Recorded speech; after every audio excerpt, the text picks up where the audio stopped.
All right, so once again, I'm live and gonna have Frank and hopefully Shaq. Come on. What's up, man? Yo, what's good, man? I don't know, man. A lot of things going on. A lot of things going on, brother. London Bridge falling down. Everything is going wrong. What's going wrong? What's going right? All right. Now, as you know, they said the Baltimore Bridge collapsed today. Big time psyops. Number one, Nanci Pelosi is from Baltimore. It was her 84th birthday today. All right. That was one thing that happened. Number two, that bridge was made in 1977. That's 47 years. The number 47. 47 problems of Euclid. Check that out. All right. Damn, dude, that right there. And they said it happened at 128, but they said it was around 130. Then number 13 came out again. There you go again. And if you look at the video, I'm like, man, come on, man. You're not going to tell me no cargo ship knocked the whole ship over. I mean, a whole bridge over. Some people say they saw explosions. But let's get to it. No need to wait around. Let's just go ahead and get to the nitty-gritty. From the cargo ship that hit a bridge in Baltimore likely saved many lives. Hello, I'm Steve Eager. 6 people are presumed dead following the overnight wreck that caused the Francis Scott Key Bridge to collapse. The NTSB says the cargo ship lost power and floated and rammed into the bridge, destroying it in seconds. The 6 people missing were part of a construction crew working on the bridge. Now, questions remain about the logistical impacts in the next months or years. Fox's Rebecca Castor has our story. Maryland officials say the Baltimore Bridge collapse caused by a cargo ship appears to be an accident, and it may have resulted from a power issue. We are Maryland tough, and we are Baltimore strong. Emergency crews desperately searching for victims near Baltimore's Francis Scott Key Bridge on Tuesday. It comes hours after a cargo ship struck one of the bridge's support beams, causing parts of the structure to snap and plummet into the Patapsco River. President Biden says the incident does not appear to be intentional. We're going to send all the federal resources. Why would you say that? On to this emergency, and we're going to rebuild. Why would you say that? Officials believe those still missing include construction workers who were filling potholes at the time. Maryland Governor Wes Moore says moments before the crash, the ship's crew reported losing power. That Mayday call gave authorities the time to stop the flow of traffic both ways, but it's still unclear how many, if any, cars plummeted into the water. These people are heroes. They saved lives last night. Meanwhile, transportation officials say the bridge collapse is expected to cause major disruptions to trade and traffic in the Baltimore harbor, considered a major route for shipping containers and cruise liners. Certainly, environmental considerations are a priority, and so is traffic. Addressing the needs of those that were impacted, that's the focus. The National Transportation Safety Board says Why would you say it's not intentional? Why would you say it's not intentional? Who said it was? Why would you have to come out and say that? And then, you know what I'm saying? And then it's like, now, and then they talk about the flow of traffic. How much traffic was it at 1:30 in the morning, man? Must be. Is it that busy at that time of the morning? Or what's up, Shaq? Yo.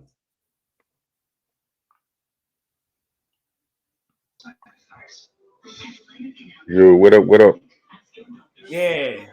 Look, Shaq, I'm on tonight, baby. I got to break down a couple of things, but I'm gonna say this. You know, I was thinking about you this morning because I had to go back and listen to you. And I got to get to him later. I'm gonna get to him on 2 segments, on the Breakfast Club, and I'm gonna get to him when he was Stephen A. Smith. Because Charlamagne God said people that don't support what they're doing need to be shot. He said, "Here, tell me what a shot their ass, and we need to do the same thing." So they're just putting it out there. So he's been condoning violence, putting it out there. All right, next. Now, last week when he had Owens on there, they talked about the CIA, and she was talking about the transformers are made by the CIA, and the Pentagon got a budget and all that. I want, but she had said something about Diddy. It ain't no coincidence Diddy got arrested or whatever happened. Because she mentioned Diddy on the Breakfast Club and talked about his shenanigans. So ain't no coincidence. But we talking about this Baltimore bridge. I'll get to all the other stuff later.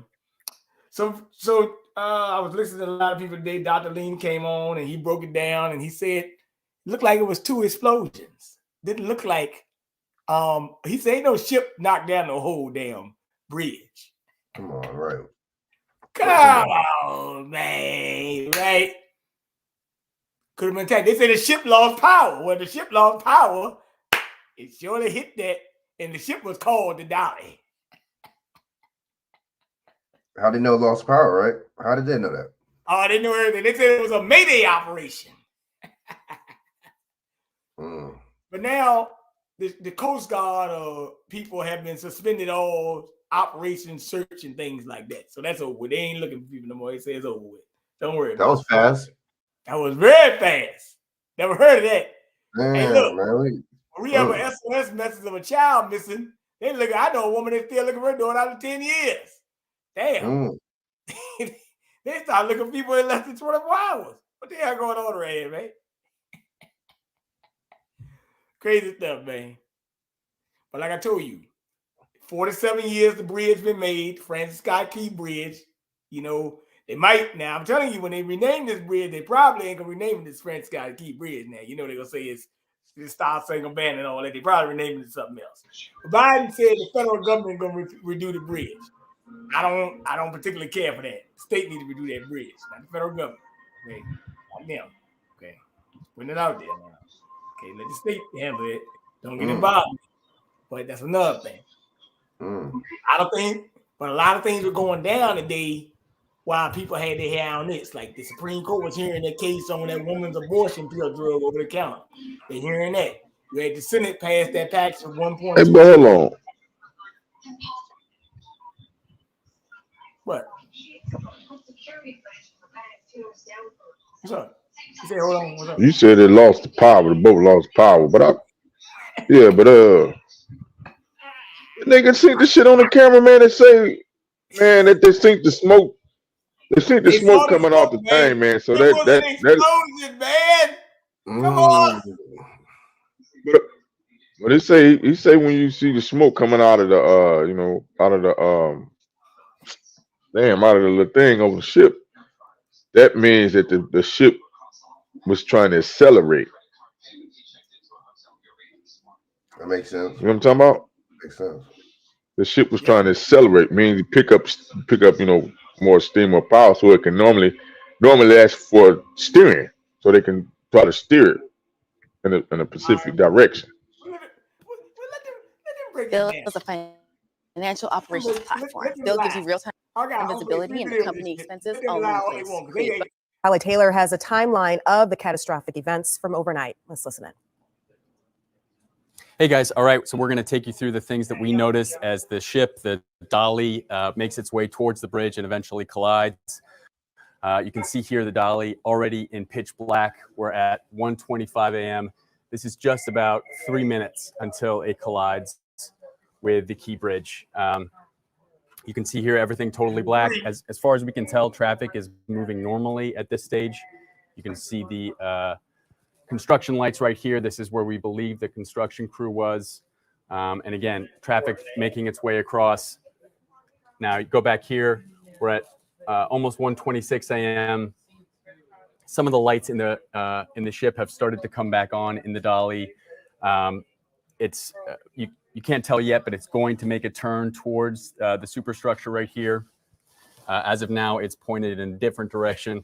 And again, we have another truck making its way across, followed by a semi-truck after that. Looks like traffic moving normally.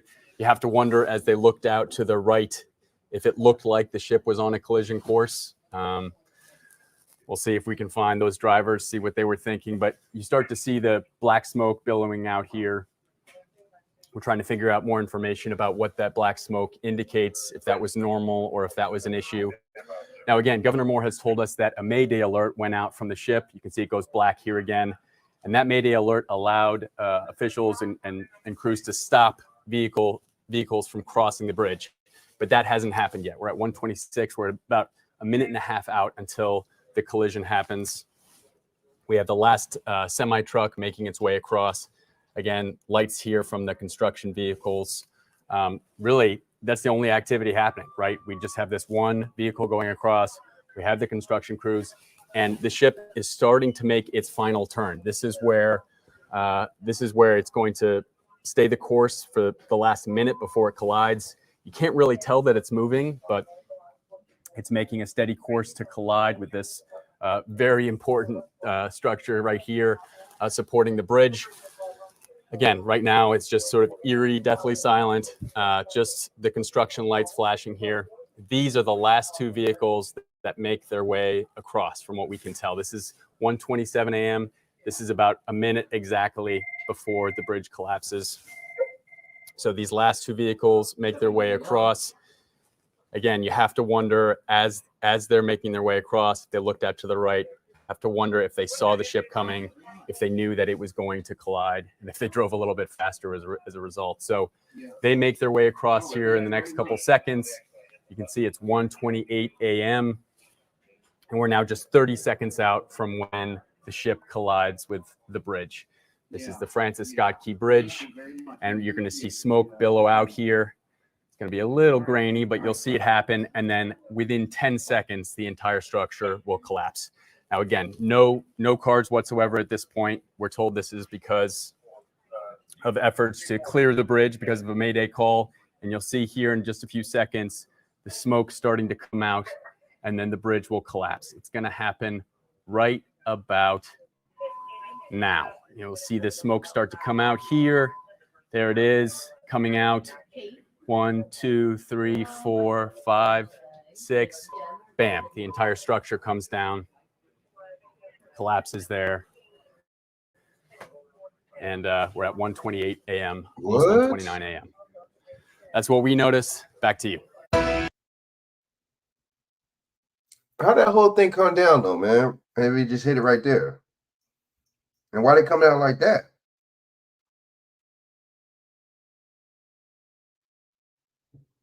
Yo. That even seem reasonable to you? Nah. Okay. I don't know, actually. Okay. Didn't even seem reasonable. Somebody lying. All right. Somebody lying, baby.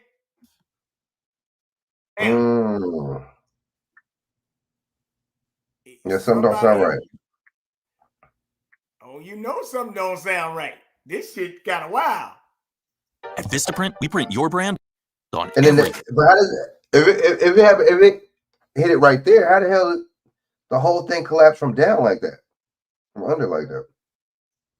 A bus carrying mostly Black and Puerto Rican kids to a beach, or it would have been in New York, was designed too low for it to pass by. But that obviously reflects racism that went into those design choices. I don't think we have anything to lose by confronting that simple reality. And I think we have everything to gain by acknowledging it and then dealing with it, which is why the Reconnecting Communities, that $1 billion, is something we want to get to work right away. Take a look at this while you were sleeping. Shocking video today out of Baltimore. This is all that is left of the Francis Scott Key Bridge, one of the main traffic routes through the city. And it was hit by a container ship. You could see how that collision caused that bridge to snap in several places. Look at that there, plunging to the river below in just a matter of seconds. Now, what we know here is that construction workers were on the bridge at the time of the collision. Emergency responders say that they are searching for at least 6 people. NBC's Ryan Nobles has the latest. The search and rescue efforts continue here at the site of the bridge collapse in Baltimore, Maryland. The Francis Scott Key Bridge collapsed after a container ship, a 1,000-foot container ship, collided with the base of the bridge, collapsing the bridge in just a matter of seconds. And since that moment at 1:30 in the morning, rescue crews have been frantically searching for a group of construction workers that fell into the water as the bridge collapsed. At this point, rescue workers believe that they are searching for 6 people. They did rescue 2 people from the icy waters. One of them sent to the hospital. The other is okay. At this point, the investigators believe that this was a terrible accident, that something went wrong with the container ship. And they say that the crew on board the ship actually signaled back to the shore that they were having a problem. And that allowed them to stop vehicular traffic over the bridge. And they believe at this point that there are no cars or vehicles of any kind that actually fell into the water. And that meaning that there aren't survivors trapped in cars underneath the river water. Now, all right, guys, so we got to talk about the viral news story that came out this morning about the Baltimore Bridge, the Francis Scott Key Bridge collapsing overnight after a cargo ship ran into the bridge. Okay, now I'm pretty sure you guys have seen this video. This is a viral video. It is a pretty crazy video to watch. But a cargo ship seemingly lost power and ended up running into one of the columns of the bridge as it was trying to cross under the bridge, and it made the bridge collapse. Now, thank God there were not many cars on the bridge at the time. I believe that the crew had signaled to the shore that they were having problems, and that stopped vehicle traffic from crossing over the bridge at the time. And because of that, when the bridge collapsed, the people that ended up falling into the water were construction workers, and that's still sad and it sucks. But again, you can imagine how if this had happened in the middle of the day, okay, like in peak rush hour traffic, something like this happened. This structure tragic and stories like this just want to say that I am so sorry that your community is going through this right now and that there are families wondering and worrying about their loved ones at this hour. Can you tell me so far what you know about exactly what happened here to the Francis Scott Key Bridge? Well, listen, we have an unspeakable tragedy. We know that this vessel struck the bridge and the bridge collapsed. There were individuals working on the bridge at that time. There are cars in the water. Our fire department has confirmed that as they lead this ongoing search and rescue mission through sonar. That is where our focus is. It's about those souls and people that we're trying to find and get out of this water. We know that there's going to be questions about the bridge and traffic and the port. But right now, everyone in this world's focus should be about these souls and those families who are wondering if these people are going to walk back in the door after they walked out to work last night. Yeah, that's a really good point. The anxiety of all this, and then plus just watching the video of what happened and how quickly the bridge failed. Can you give me some sense of what you thought at first light this morning when you saw the pictures of actually what that bridge looks like with the barge slammed into it there? What were your initial thoughts? Well, it was something out of an action movie. It's something you never think you would see. And something about an action movie. Was Wesley Snipes in this one? Well. Something about an action movie. Sounds suspicious, doesn't it? It's what he say. I just tell you what the man say. Hey, listen closely. Being here right now, looking at it, is even more surreal. And it just makes you think about, again, those families, those individuals that were on that bridge, those folks that even on that vessel, even more, because no one should have to endure. And I'm going to be the first to ask that CNN and everyone else stop showing the video. No one needs to see a possibility of their family member being severely injured or otherwise over and over and over again, because it's just traumatizing our community. He don't want you to play the video no more because it's traumatizing the people. Well, what about when black people get shot by cops on a daily basis on the videos? And shit, he don't want you to show it because the comments online. Just like you can't say nothing about Creed people, but you can say, N-word all day, and it's all good. He don't want you to show the video because he say it's traumatizing to the family. Pretty sure I see pictures of him beating up people with cats, dogs, mice, rats, or whatever. Beating up black people, police beating you up, Israeli mafia beating you up. What's the problem? I'm just trying to. Are we serious right now, man? Come on. He told us traumatizing to the families. So he asked the media to stop showing it. Yep. But it's very interesting. So, but let me get going because they come on Black Swan events now. I'm like, oh, thank you, man. Ain't no problem. That's good. He's college, buddy. That's good. That's good, sports judge. Thank you for telling me that. Oh, that's my boy. Yeah, my boy, sports judge, man. We got a good little sports podcast too, man. Check him out. All right, let's check him out. I'm gonna check this out though. Because they gonna talk about this. They're asking CNN not to show the video. Now, I understand where he's coming from, but I do think it is important for people to see what happened. I don't necessarily think it's traumatizing to see what happened. I mean, what happened is what happened. Okay, showing the video is not going to change what happened, but clearly and obviously, again, this is a big deal because this is a major port. Okay, and with this port being closed, that means you're not going to be able to have shipments come in and out of the port. You're also not going to be able to have people cross the bridge. I'm pretty sure a ton of people take. Frank, don't that sound like the Hunger Games? I was about to say that. Yeah, you didn't. Oh, I didn't think about that. Yeah, you're gonna stop. You're gonna stop goods and services. Right. And stuff going through sound like the Hunger Games. That's right. All right, glad you noticed. This bridge to go to work in the morning or to leave work. It's definitely not going to be good for. Traffic is not going to be good for commerce. It is definitely a huge setback for the city of Baltimore.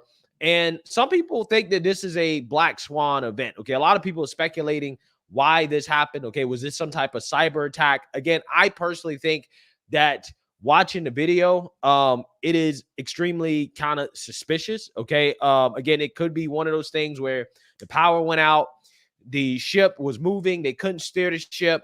They could not stop the ship. They could not do what they had to do in time to stop the ship from running into the bridge. I just find it to be, again, strange. Okay. Especially considering the times they're in. I mean, we just had that, terrorist attack in Moscow. Okay. So, we really don't know. I mean, there are a lot of crazy things going on in the world. Now, this bridge. That's a key point though, because some people do believe what happened. Some people do believe that something that happened that could have been a cyber attack. So something could have happened. That I'm not saying exactly that, but I know the U.S. has some involvement. Most likely. Let's put it like that. Somebody has some involvement with this. Bridge collapse is one of the latest things that we're seeing. Hey, the story here could be a lot deeper than what we see on the surface. Again, I don't know. My mind is open to many possibilities as to whether or not this was just an accident. It was a freak accident, or was it something more nefarious? Okay, was this some type of cyber attack, or why was this done? I mean, who knows? I have no clue whatsoever. But the Biden administration has spoke out about this, and Biden is basically saying that they're going to try to have this bridge rebuilt and the port reopened as soon as possible. Okay, good thing that they have Pete Buttigieg, the Department of Transportation Secretary, on the job, because he's worried about these roads and bridges potentially being racist. On the federal response and what's playing out at the moment, Carrie, what do you know? Well, something like this requires massive law enforcement coordination. You have the FBI, you have the Coast Guard, you have the police, you have the Transportation Department. And so lots of moving parts, lots of moving pieces. And I was thinking about if this had happened when I was at the Department of Justice. And Kaylee, I heard what you said about waking up the president. Would have been the same on my end, waking up the Attorney General. And what he would have done would be a couple of things. First, he'd call the FBI director and ask, what do you know? And one of the first questions he'd ask, is there any suspicion of terrorist activity, which we've heard thus far doesn't seem to be the case. Two, foul play. What do we think's going on? Then he would have called the president to brief him. At that point, he, the chief, and I would get on a call, put together a statement to assure the public that the Attorney General is monitoring the situation, and we're working closely with our local law enforcement partners. But something like this requires, like I said, massive coordination. Yeah, it seems like the Department of Transportation was on it pretty early. Pete Buttigieg in contact with the mayor. We heard the mayor talk about his correspondence with the federal government saying that they were on it. Mm-hmm. If you've ever voted for my father, I'm asking you to chip in $5, $10, or even $25 to his campaign. Here's what's happening now. The search and rescue operation is our top priority. Ship traffic in the Port of Baltimore has been suspended until further notice, and we'll need to clear that channel before the ship traffic can resume. The Army Corps of Engineers is on the spot and is going to help lead this effort to clear the channel. The Port of Baltimore is one of the nation's largest shipping hubs, and I've been there a number of times as a senator and as a vice president. It handles a record amount of cargo last year. It's also the top port in America for both imports and exports of automobiles and light trucks. Around 850,000 vehicles go through that port every single year, and we're going to get it up and running again as soon as possible. 15,000 jobs depend on that port, and we're going to do everything we can to protect those jobs and help those workers. The bridge is also critical for travel, not just for Baltimore, but for the Northeast Corridor. Over 30,000 vehicles cross the Francis Scott Key Bridge on a daily basis. It's virtually, it's one of the most important elements for the economy in the Northeast and the quality of life. My transportation secretary is there now. As I told Governor Moore, I've directed my team to move heaven and earth to reopen the port and rebuild the bridge as soon as humanly possible. And we're going to work hand in hand with the support of Maryland to support Maryland whatever they ask for. We're going to work with partners in Congress to make sure the state gets the support it needs. It's my intention that the federal government will pay for the entire cost of reconstructing that bridge, and I expect the Congress to support my effort. This is going to take some time. The people of Baltimore can count on us, though, to stick with them at every step of the way until the port is reopened and the bridge is rebuilt. You know, we're not leaving until this job gets done. Yeah, so you've seen that, you heard that. Okay, the Biden administration is on it. Now, that doesn't instill much faith, right? At least not for me. And the next one he's getting to is that one with the Boeing CEO. So let me get this straight now. Let me get this straight. Let me get a lot of stuff straight now, the whole thing, before I go to this something to teach America. You got to understand, Boeing CEO just resigned yesterday. You got a lot of moving parts here. Boeing, Department of Transportation, you got a lot of things going on. That's federal air traffic control, all that other shit, right? Listen closely now. Listen. Hey, but go ahead. He said they're not leaving. What did he mean? They not leaving. We're not leaving until it's done. You ain't gonna build a bridge in a damn day. Huh? You ain't gonna build no bridge in no damn day. Nah, he said we not leaving. Shit. I don't know what he meant by that. Now you gotta watch these niggas' words, man. You gotta watch what they say. The language can change, or they might come out and say it's a terrorist attack, and they say we're gonna have to implement martial law. Watch what these people could do. See? You gotta That's think why he ahead. said we not leaving. So yeah. I'm listening to the words, man. You always gotta listen to their words. Every word they say, you gotta listen and how they in the context and where they place them. But what he told you also is that 15,000 jobs depend on this. So it's gonna be an economic thing. And if some of them port workers are getting ready to have a strike anyway.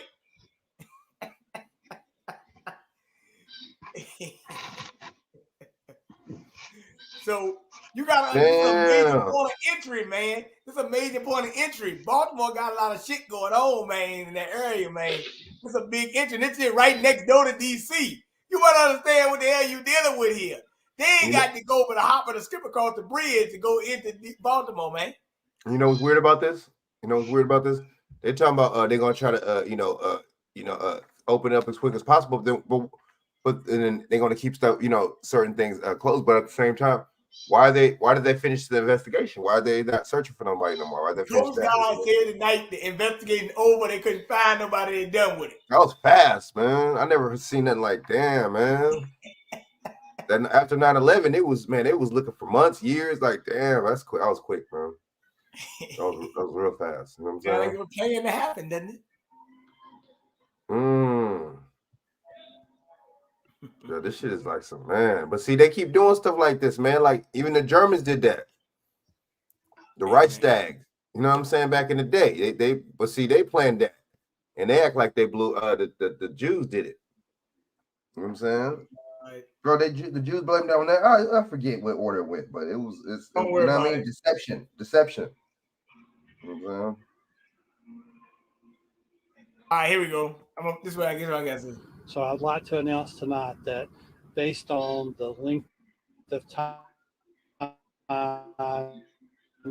that we've gone in this search, the extensive search efforts that we've put into it, the water temperature, that at this point, we do not believe that we're going to find any of these individuals still alive. And so this evening at about 7:30, we are going to suspend the active search and rescue efforts.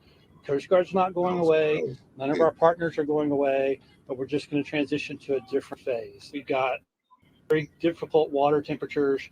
You have structures from the bridge that are in the water that can move with the tides and currents, making that dangerous for divers and people in the water to actually try to do recovery. And we do not want to injure any of these first responders in this recovery effort. We absolutely want to be as safe as possible for everyone involved in this. This guy woke all of us up early this morning, so thank you very much. Thank you. And I want to thank Senator Cardin and the entire delegation for their leadership. They have been on this from the first moments.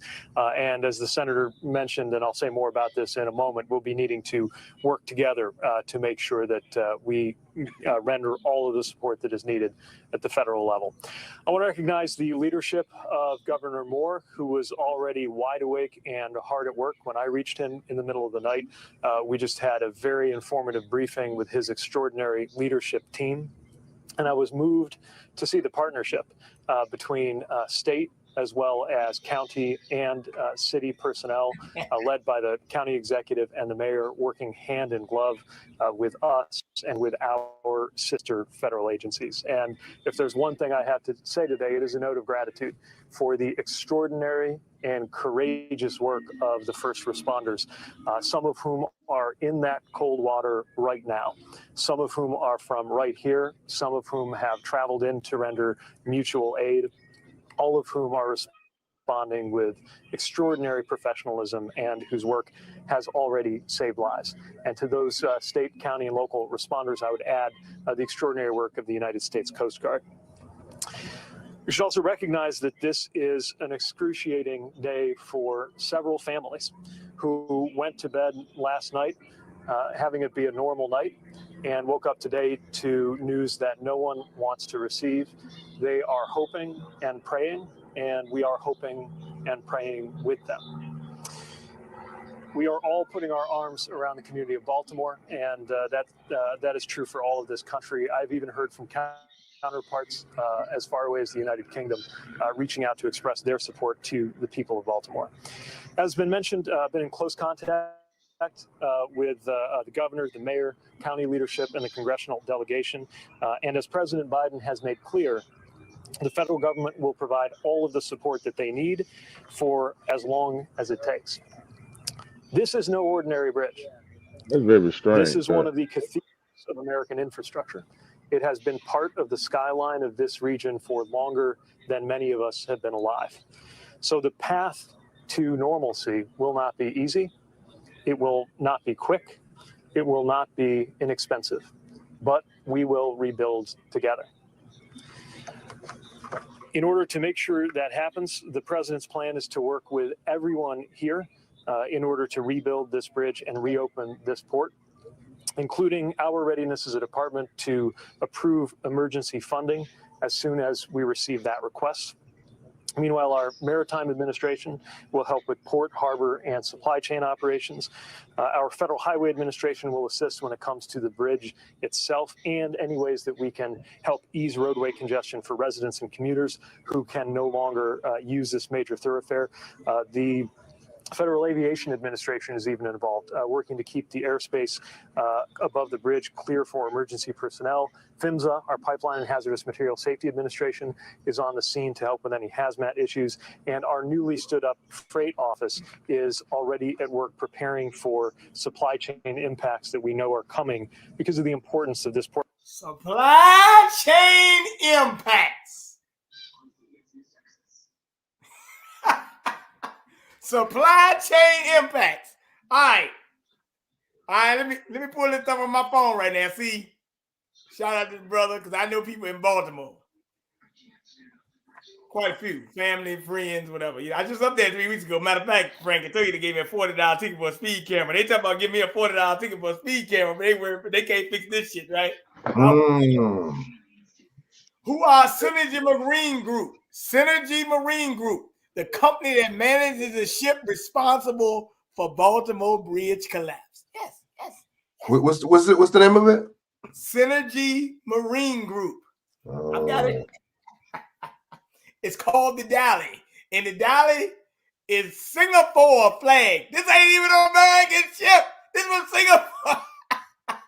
I tell you, Singapore, it was coming from Singapore, Southeast Asia, baby. And they say this ship was traveling to Sri Lanka, man. Come on, man. Here we go again. All right. Okay, let me pull something else up. Oh, East Coast, Gulf Coast dock worker talks are starting under threat of a strike. So these people must be ready to strike.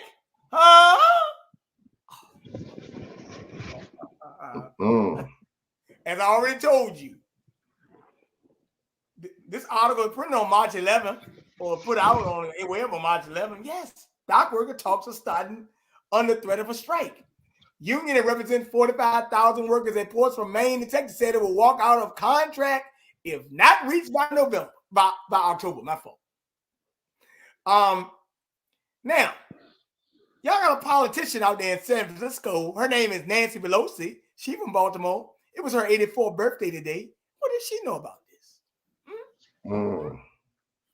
No coincidence. Nanci Pelosi from Baltimore. I tell you. Who benefiting from this? Hold on. 84. 84 and 3, that's 12, ain't it? 12 and 12. Hey, man. And that's what, that's 3 right there. 1 and 2, right? There you go. Got you again. Now, look. Then, not to mention, check this out. They told you it was around 1:30, but they say it hit at 1:28. That's 1-3 again. 1-3, yeah. That number again, 113. Yeah, that one. Yeah, that number. That same number. And I told you the bridge was made in 1977. That's 47 years. That number 47 again. I told you. I knew it was some bullshit.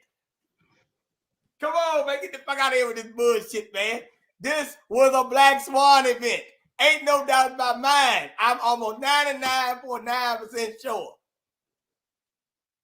So, but what's the You got this devil talking about it. You know it's a bullshit because he's on the Department of Transportation. Oh, that makes sense. That makes sense. There ain't no coincidence. He is the head of the Department of Transportation. We got a Twinkie leading the goddamn Department of Transportation. Hey, but what's the likelihood of the federal government fitting the whole bill for this though? Well, how does that normally go? Martial law, goddamn it.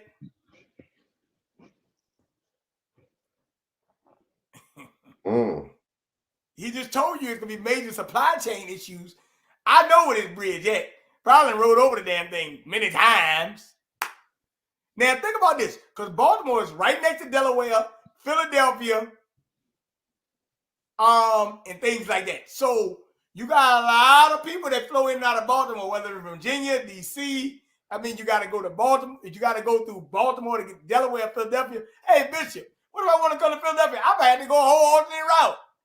How many times they told me through an Easy Pass or something up there? They already sent me a $24 ticket for that too. Both ways. So what the hell is going on? But somebody's benefiting from this. Like my man Claudia Amar says, Biden saying that he wants to rebuild a bridge. That means there's gonna be a lot of kickbacks for somebody. Somebody gonna get paid. Never let a good crisis go to waste. Now, this bridge, was this one of those bridges that opens up? I don't remember this bridge being a bridge open up. Okay. But I'm gonna tell you this. This is a port, and I'm gonna say this. That means this is where shipping comes in. He already told you 15,000 jobs could be impacted. Doesn't that seem like they want to do that anyway? It's a good plan. Thinking of a master plan. Death with the record. Death with the record. Yeah, thinking of a master plan. It's a good master plan. But look how many look how many United States Americans, this is jobs that were tremendously impacted during this administration. Tremendously, like the pipeline. We forgot about the pipeline. Yeah, you forgot about the pipeline. Wait a minute, watch this. Now, this is what I'm gonna say. Remember, a couple years ago, they kept on having train derailments, which are still going on, by the way. You know that, right? They're still going on. Now, well, I think we're gonna start having bridge derailments. What if another bridge collapsed? What if the bridge in Richmond, the James River Bridge, just collapsed tomorrow? I don't know. Shit. Good point. That's a good point. But hold on. Did that bridge down in Florida, was that on Trump? What? Was that on Trump watch? That was on Trump watch, right? The one down there in Florida. When was this? Remember that section in the bridge down there in Florida? No, it was just recently. I don't that was doing Trump. Under Biden. I think the train derailment. I can go back and check, but that wasn't in Florida. What you talking about, was it? Yeah, it was in Florida. Remember you had that in Florida, and you had the that bridge. It was a section of that bridge that fell in Florida. It collapsed. Remember? I know a bridge that fell in Philadelphia last year. I can't remember the one in Florida. But yeah, it might have been either it was at the end of Trump term or it was the beginning of Biden administration. Well, let me bring this up because you heard Buttigieg talk about infrastructure. See, he talking about infrastructure. So when they talk about this, just know that they are planning something. They're thinking of a master plan, like Airbnb and Rakim on the song. Yeah, they're thinking of a master plan. And this reminds me of the movie The Hunger Games, by the way. So election year. Ooh, it's happening in election year. Yes, it's happening in an election year. Now, I'm gonna ask a good question, Frank. Wink, wink. What creed people are benefiting? Oh, damn, yo. Don't keep their dirty hands out of it. Now, let me get that topic. And Dawson, you know more about, well, you know about it. I'm more involved on a level of knowing about it because I know when the Obama administration, well, it was before the Obama administration, but the Obama administration really kicked it off. And this is a group called Teach for America. These are the ones that are running your school district. And they're basically controlling. I joined Teach for America because their values align with my own. I believe in enhancing the true potential of future generations, breaking generational cycles, and helping our youth become the best version of themselves. Growing up, I had amazing role models who paved the way for my educational journey. Now it's my turn to give back to my community and make an impact on those who may not see their own potential. Teach for America has been my backbone, providing the resources and tools I need to excel in my classroom and become the leader I was born to be. But it's not just about the resources. It's about the TFA family supporting me every step of the way. From day one till now, I am eternally grateful to have such an amazing program by my side. As a teacher, I wear many hats. I'm not just an educator. I'm a mentor, a role model, a counselor, a parent, an innovator, a friend, and an advocate. I am whatever my students need me to be to help them succeed in life. I believe in enhancing the true potential of future generations. I am provided with the tools to excel in the classroom and become the leader I was born to be. But it's not just about the resources. It's about the TFA family supporting me every step of the way. Now, All right. So let's get to this Teach for America thing. I want to show you who was a big time supporter of Teach for America. Your man. Hello, TFA, and happy 25th anniversary. As you all know, when Wendy Kopp sat down to write her senior thesis over 25 years ago, she probably didn't know that her idea would turn into the big national movement it's become. But thanks to your long hours, hard work, and dedication to our kids, Wendy's dream to get great teachers into the classroom has fundamentally changed education in our country. You've changed the lives of millions of students, from New York City to the Mississippi Delta to the Navajo Nation. Some have even gone on to teach themselves. Many of you remained in the classroom or in public education long after your 2-year commitment was up. Others have gone on to fight for equality and justice by starting their own schools and nonprofits as lawyers and doctors, or by running for office. There are even TFA alumni working for me in the White House. The TFA spirit inside and outside the classroom. What did he say? They even working for him in the White House. Got you again. He just told you. I mean, I'm letting you know who they honeycomb with. Has helped to fuel our progress these past 7 years. We've raised expectations and lifted graduation rates to record highs. Don't believe that shit. In today's economy, we need great teachers helping the students who need them most. And that's why TFA is as important today as it was 25 years ago. Because in America, every child deserves access to an excellent education, no matter who they are or where they live. You know they don't believe in that. Thanks, TFA. On 25. You know damn well they don't believe in that. If you're black, get back. Who says? Brown stick around. You know we're really brown, but yeah, we are. What's the other one? White is right, and then yellow, you're mellow, right? Now listen closely. He just told you we even got them working for me in the White House. Who you honeycomb with? That's who. He was giving a lot of money to school, but don't you think that Teach for America is not about teaching? And Teach for America really don't have nothing but a 2-year commitment. Teach for America, a lot of the teachers you will find out are not even from your local area. They are moving. They move these teachers around. You could be from Minnesota and they'll move you to Richmond, Virginia. You could be from California, they'll move you to Texas. They are on a commitment. And they pay them low. And Teach for America was really used to undercut high-paying teachers and replace them with half the price. That's what That's what Teach for America was doing. They've been running this game for a long time. And that was long. That when Barack Obama offered this video. It's longer than 25 years. They've been around about 40 years.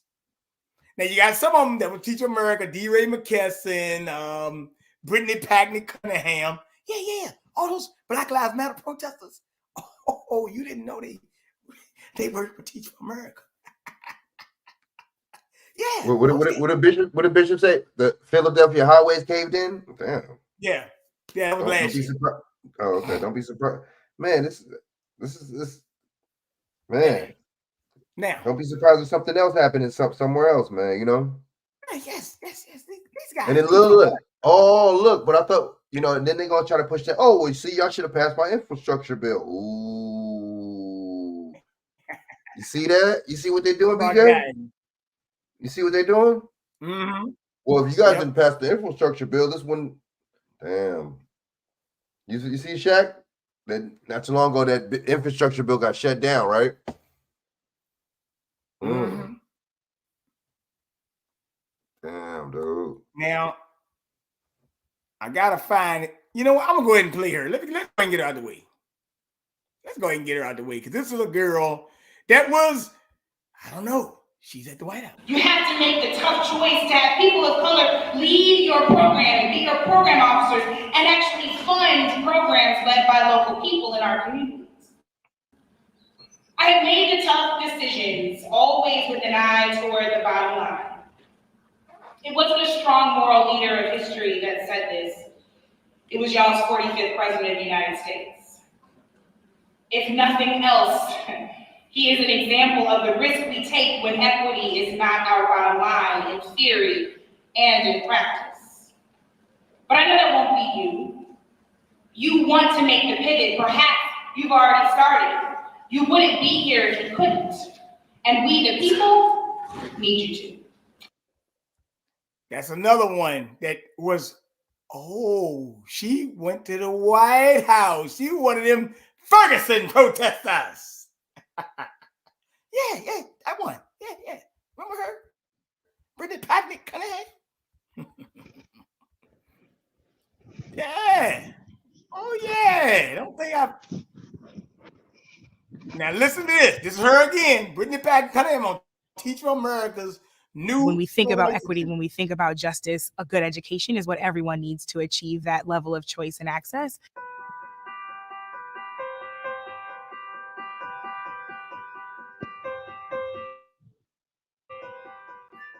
It was an incredible privilege to go back home to St. Louis, where I grew up, to lead Teach for America in St. Louis, and to really hone in on this idea of how we not only give young people strong and rigorous academic skills, but also give them the kind of consciousness about the world and the confidence in themselves and where they come from to go and be true change agents.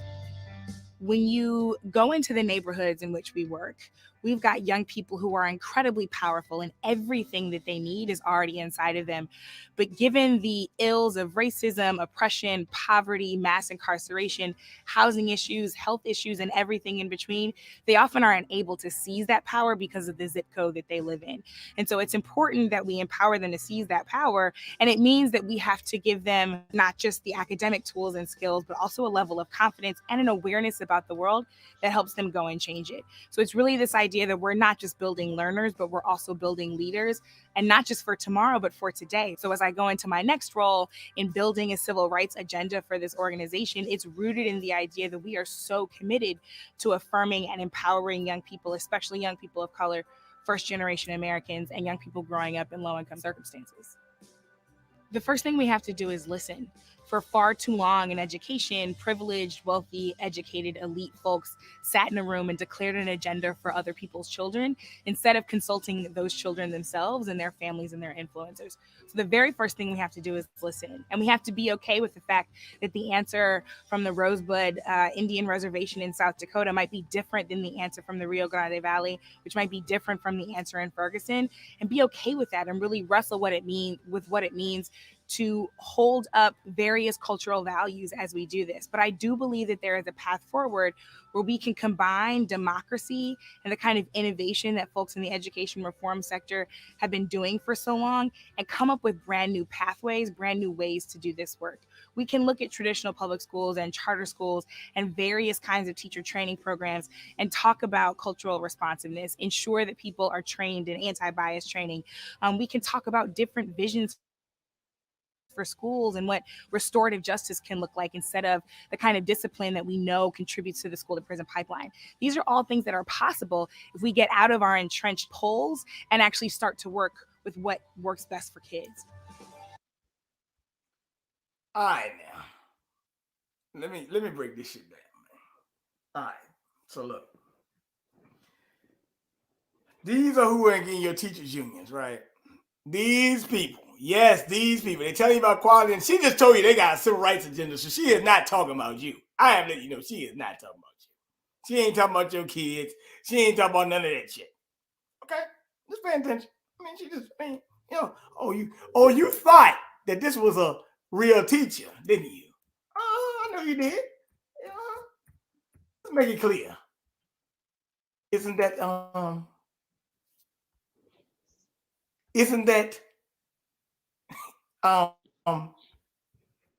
So I'd like to take just a moment to tell a few of these stories. And as I call your name, I want you to stand and remain standing. Staff Sergeant Sean Murphy, please stand. Sean is an 8-year Army veteran who transitioned to become a 6th grade special ed teacher in Delaware for 3 years.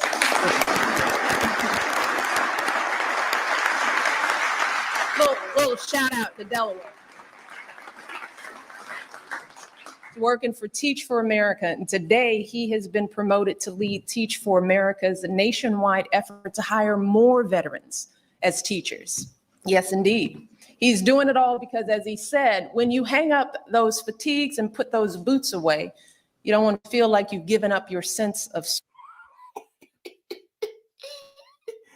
Hey, she's Teacher of America are in charter schools, and like Kip and Yes, and the kids are dumb as well. The Teacher of America, she said, Dawson said we put them on blast also.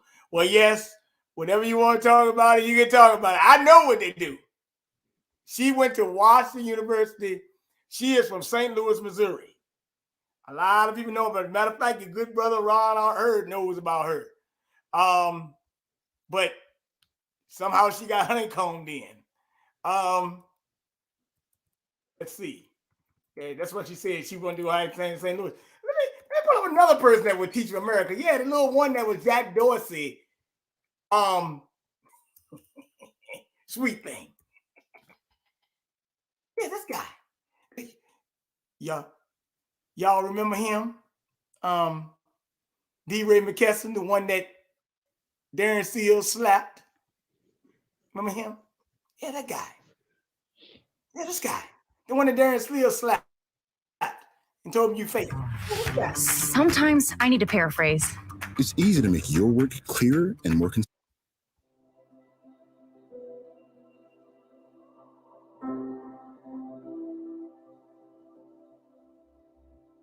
When I think about schools, I'm mindful that schools are often the first places that we learn what power looks like. Now look, he an organizer, civil rights activist, and educator.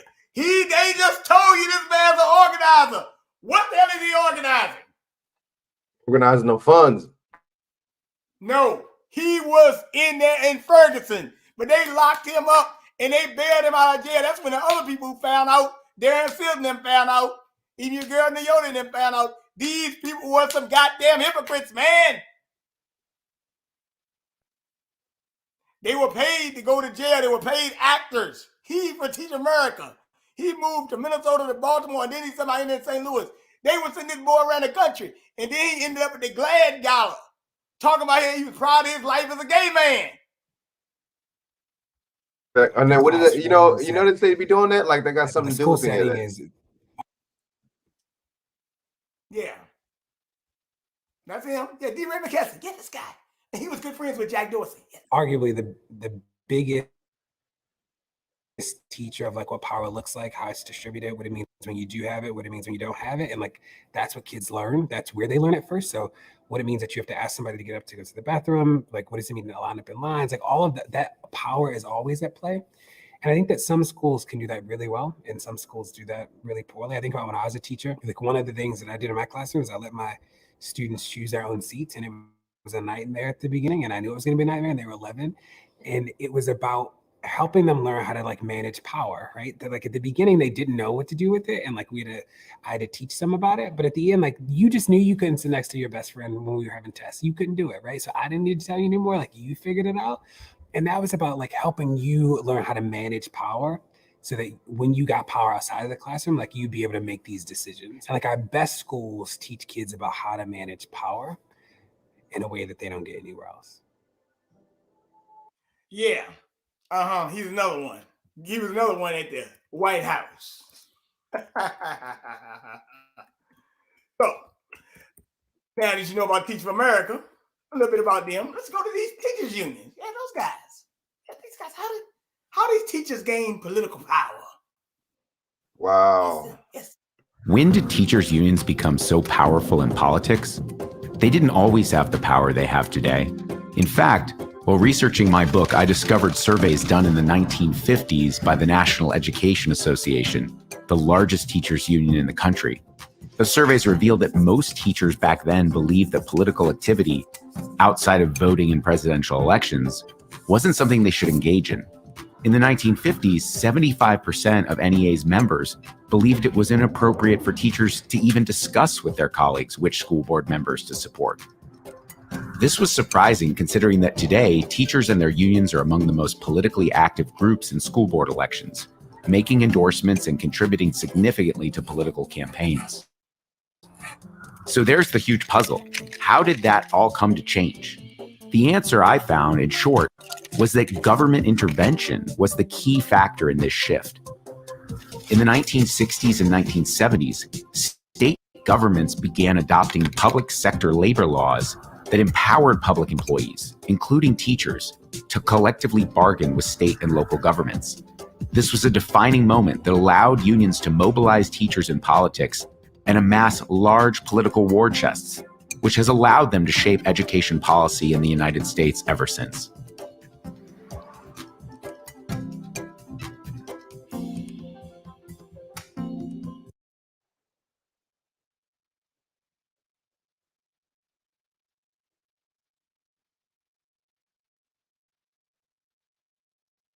To understand how teachers' unions influence education policy, it's crucial to distinguish between the union's efforts to advance its own preferred policies and their efforts to block education reform proposals that threaten their members' interests. This distinction is critical because a lot of times people will say, wait a minute, how can you say teachers' unions are so powerful when teachers earn only a modest salary? If they were so powerful, wouldn't they all be making $250,000 a year? The answer to this puzzle is quite simple. When it comes to trying to get more of what they want, higher salaries, smaller class sizes, more generous retirement benefits, teachers' unions aren't all powerful because they're just like every other interest group out there fighting for common pool resources. There's only so much money to go around, and there's a significant amount of political competition for resources in state and especially national politics. But where teachers' unions are very powerful is in their ability to block reforms they oppose. This is especially true at the state and local levels of government. When policy issues are pushed down to these levels, where only a tiny fraction of Americans vote in local school board elections, the union's political power becomes especially pronounced. One example of this was the bipartisan effort to reform teacher evaluation during the 2010s. At that time, President Obama and Republicans agreed that reform was sorely needed. For far too long, student learning rarely factored into a teacher's evaluation. Even after states adopted tougher evaluation laws, for example, most school districts simply went through the motions, giving favorable evaluations to most teachers and removing few low performers from the classroom. Likewise, when states passed laws encouraging school districts to replace union-favored salary schedules with performance-based pay systems, districts tended to demur in the face of educator resistance. Remember, all the reforms that come out of Washington and states' capitals have to be implemented at the local school district level by administrators, superintendents, and school board members, many of whom owe their positions to teachers' unions. When the unions endorse a candidate in a local school board election, the union wins 7 out of 10 contests, showing their significant political influence.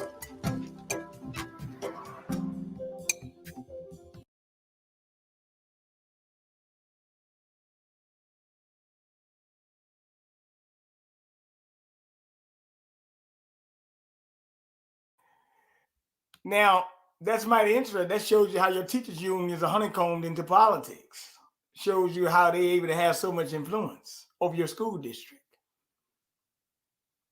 Anybody got any questions about this? I got one more video on it, and then I got to go to something else. But I said I would be about this topic about 20, 30 minutes on it because it's important for you to know where your child learning how these people getting paid. And see, this is the thing. Look, like Eric Wright said, the unions, money grab. This is a money grab for for Democrats, the unions, and this is also a political way that these teachers, you see what I'm saying, could get could it be influential when it comes down to politics too? You see what I'm saying? It's like we all think, oh, and this and that, but see, just like these Democratic unions, they use political contributions from their from the people that pay dues for their candidates. They don't even have to agree with the damn candidates is talking about. They don't even have to agree on the issues with the candidates, but they're gonna do it anyway. Allocate that money. Now, watch this, because I'm gonna play a little. I'm gonna play something for you. Remember, Barack Obama had a Secretary of State. His name was Arne Duncan. Arne Duncan was on record saying in 2010 that Hurricane Katrina was the best thing that ever happened because it allowed them to reform New Orleans' education system. And that at that time, when Barack Obama was in office, New Orleans had the most charter schools in the country almost. Yes. Yes. And he said Hurricane Katrina allowed them to do it. Yes, that guy. Arnie Duncan. Barack Obama's Department of Education. Can you believe it? Well, you're gonna believe it now. Because oh, my bad. I didn't mean to do it. Well, yeah, it is. I am pleased to be joined today by my outstanding Education Secretary, Arnie Duncan, at Graham Road Elementary School, one of Virginia's finest schools. And here at Graham Road, they're using innovative approaches to provide effective teaching to all their students. And that's something that all of America's schools have to do. As I said before, there are any number of actions we can take as a nation to enhance our competitiveness and secure a better future for our people, but few of them will make as much of a difference as improving the way we educate our sons and daughters. Offering our children an outstanding education is one of our most fundamental, perhaps our most fundamental obligation as a country. And whether we meet that obligation not only reflects who we are as Americans, it will shape our future as a nation. And countries that out-educate us today will outcompete us tomorrow, and I refuse to let that happen on my watch. It's clear that doing the same old things will not get the job done for our kids, or for America, or for our future. So when I took office, I asked Arnie Duncan to work with states and local school districts to take on business as usual in our education system. And that's how the Race to the Top competition was born last July. It's a national competition among states to improve our schools. Over the past few months, we've seen such a positive response that today I'm announcing our intention to make a major new investment, more than $1.3 billion in this year's budget to continue the race to the top. And this support will not only reaffirm our commitment to states engaged in serious reform, it will also expand the Race to the Top competition to include local school districts that are also committed to change. So innovative districts like the one in Texas, whose reform efforts are being stymied by state decision makers, will soon have the chance to earn funding to help them pursue those reforms. After months of planning and preparation, the first round of Race to the Top applications is coming due today. And it's a sign of how much states and schools believe this initiative will benefit them that we're expecting significantly more states to apply than will actually receive a grant. And here's how Race to the Top works. Last year, we set aside more than $4 billion to improve our schools, one of the largest investments in reform in our nation's history. But we didn't just hand this money out to states that wanted it. We challenged them to compete for it. And it's the competitive nature of this initiative that we believe helps make it so effective. We laid out a few key criteria and said, if you meet these tests, we'll reward you by helping you reform your schools. First, we encourage states to adopt more challenging standards that will actually prepare our kids for college and their careers. We also encourage schools to adopt better assessments, not just one-size-fits-all approaches, to measure what our kids know and what they're able to do.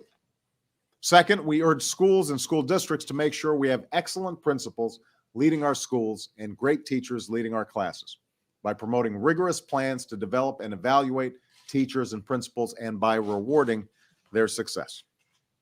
Third, we urge states to use cutting-edge data systems to track a child's progress throughout their academic career and to link that child's progress to their teachers so we know what's working and what's not working in the classroom.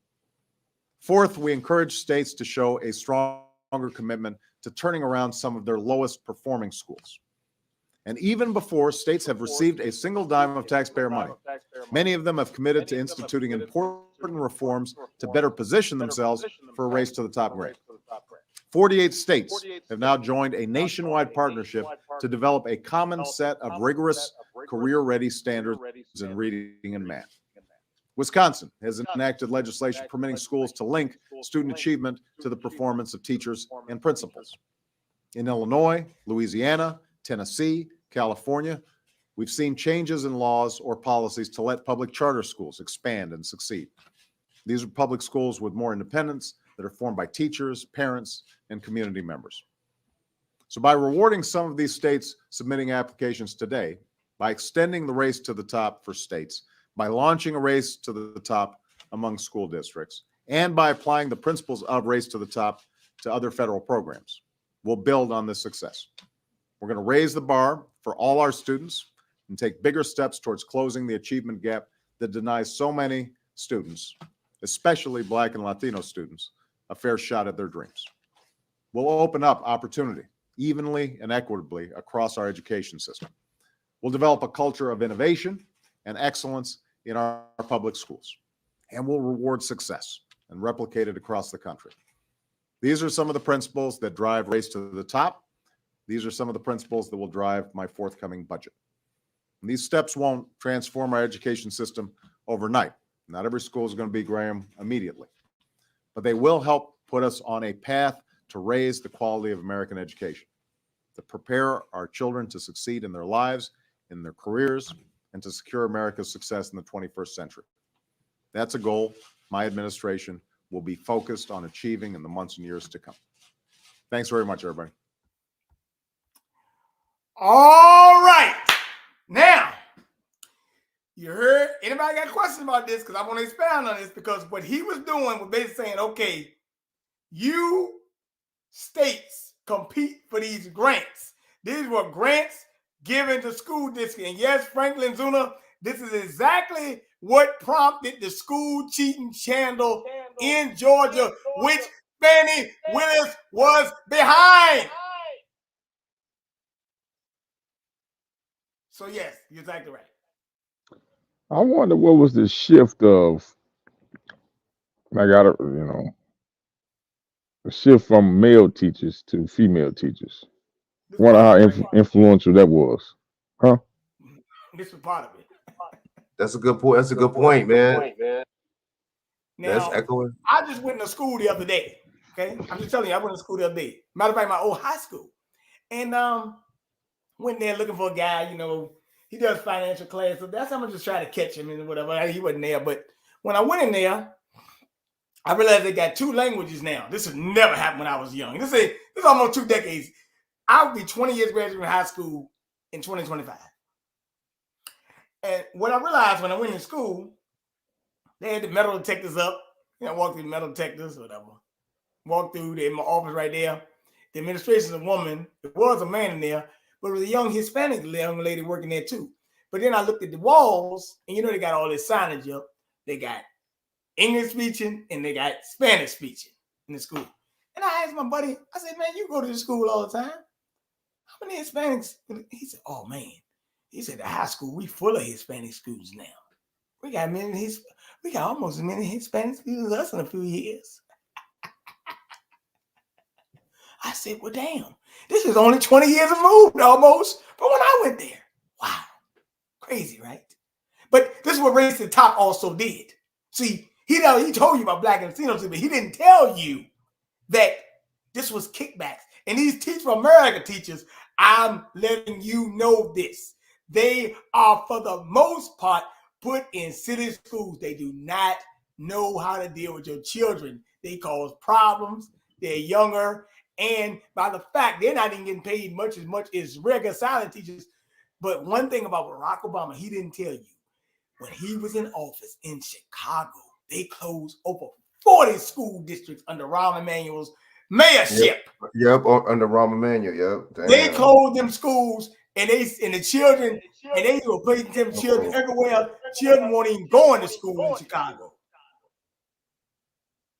And not only that, Teach for America was big in Chicago.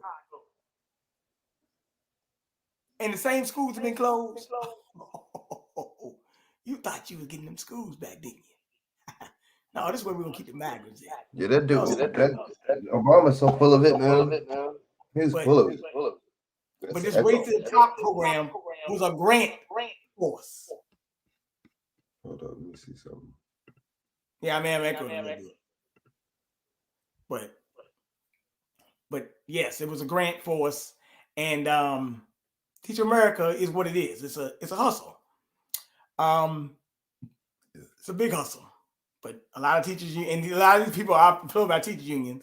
Now, I'm going to come back another day on here and talk about the teachers union, their pensions and all that. I ain't getting all that right now. But if you're a teacher, you know, I mean, you might want to check your pension. BlackRock is robbing you blind. I'm just letting you know.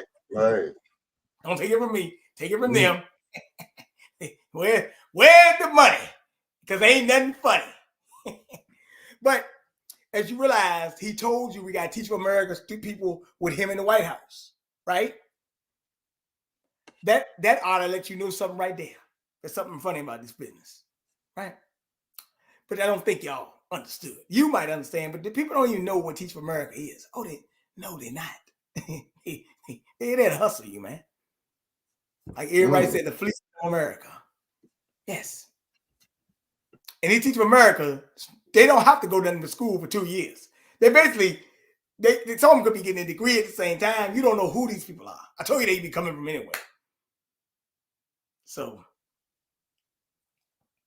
and they will argue down. Matter of fact, ask your child who they having a problem with. Ask their teacher their credentials. They might work for Teach for America. Yes. That's right. But however, I said I was gonna spend the most time on them topics, but got a little bit more to bring out about your boy Charlemagne the Fraud, since he says he thinks we should be shot for not agreeing with him politically, I guess, right? That's very nice of him to say that. Pretty sure a man that got punked by Joe Biden really shouldn't be telling me that, but if you want to shoot me, hey man, it is what it is. I'm not mad at you, brother. But hey, political violence will be coming up in the future.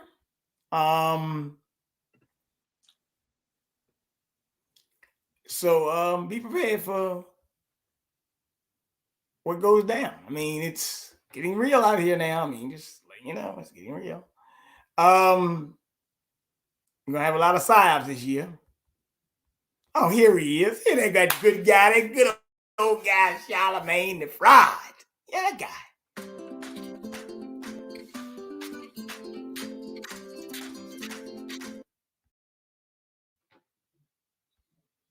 Okay. Go RFK Jr. and shout. Well, I do. Jason Johnson, February, was on the Stephen A. Smith show. They were having a conversation around politics, Black America, Black conservatives, Trump, yada, yada, yada, so on and so forth. And in this particular clip, and I left the link in the description box below if you want to listen to this 10-minute segment in its entirety, which I suggest that you do, right? But in this particular clip, what they started to discuss was whether or not there was any hope for the Black community, right? Go figure, coming from them, right? There's any hope for the Black community.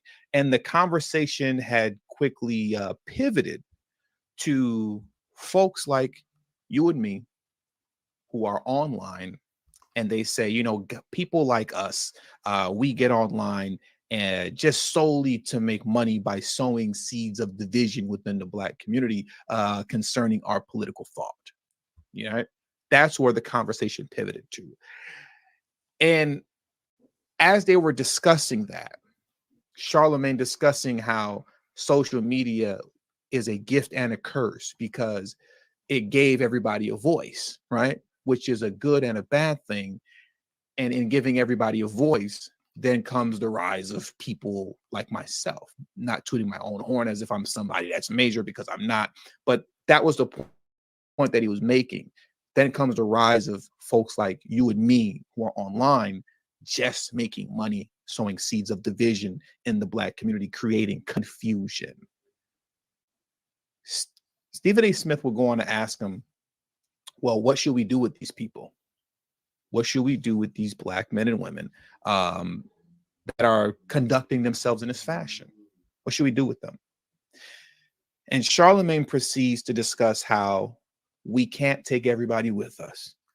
And as it pertains to those Black men and women who sow seeds of confusion within the Black community with their disingenuous political thought just simply meaning you don't want to vote for Biden, What we should do is boom, boom. That's what we should do. We should take him out. We should boom, boom. Don't believe me? I will play that for you right now. So that's the way I look at it now. But again, I'll come back to you and ask, any hope whatsoever, silver lining, a light at the end of the rainbow down the line. We do have a lot of good people that are in positions of power, with different platforms. And I think they're putting a lot of good stuff out there. So there's always hope. But we have to understand everybody can't go. You know what I'm saying? You gotta leave some people on. You gotta leave some people behind. So it's just like everybody can't go, and we have to understand that. So who are the people that can't go? I'm not asking names. I'm not asking names. I'm talking about classification. The kind of folks that you're talking about. Let's crystallize it. Let's crystallize it for the audience.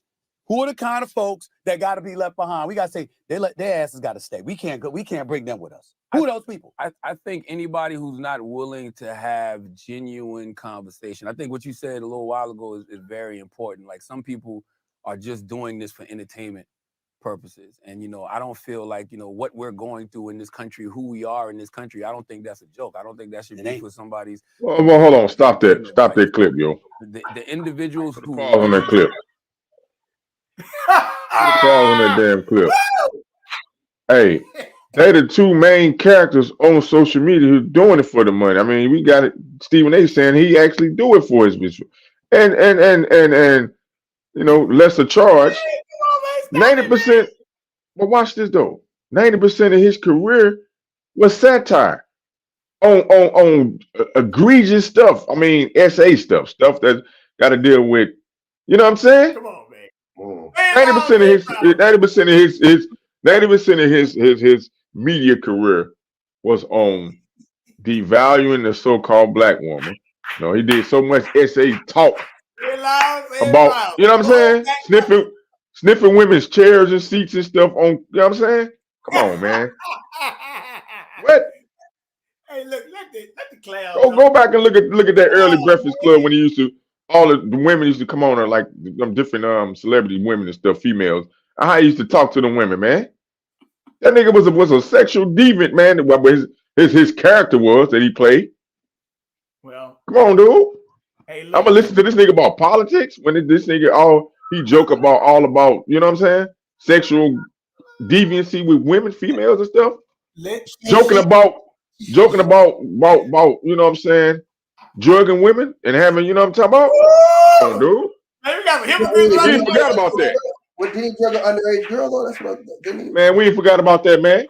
So these are the ones that we supposed to listen to about politics. Hey, look, hold on. I'm gonna say this one last thing. London Bridge is falling down, dog. It is falling down. That's what I'm gonna tell you. I'm glad you took the words of my mouth. Because he's talking about London Bridge fall down. And if you don't agree with him, he want to shoot your ass. All right? Now listen to this. That's what he gonna tell you. Just want confrontation over conversation. The individuals that we know, wherever we go, they're gonna cause conflict. You got to do them like Harriet Tubman would have did them. Internal conflict. You got to do them like Harriet Tubman would have did them. Shoot them right there on the spot. They can't come. Everybody cannot go with us. This man literally said, Charlemagne the fraud, Charlemagne the clown.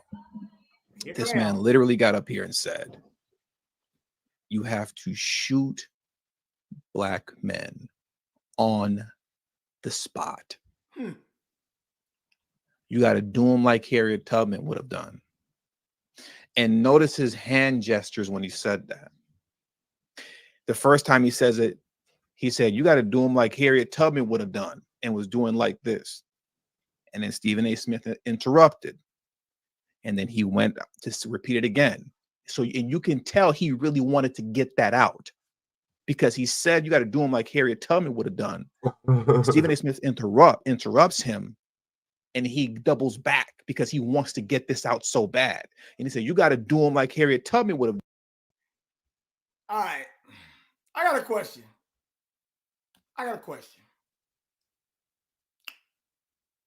just asking a question. I mean, I'm not saying this, but I mean, he ain't talking to Biden like that when he was on the show. I mean, I'm just trying to figure this out, man. I'm just a little confused here. I mean, what's all this vitriol?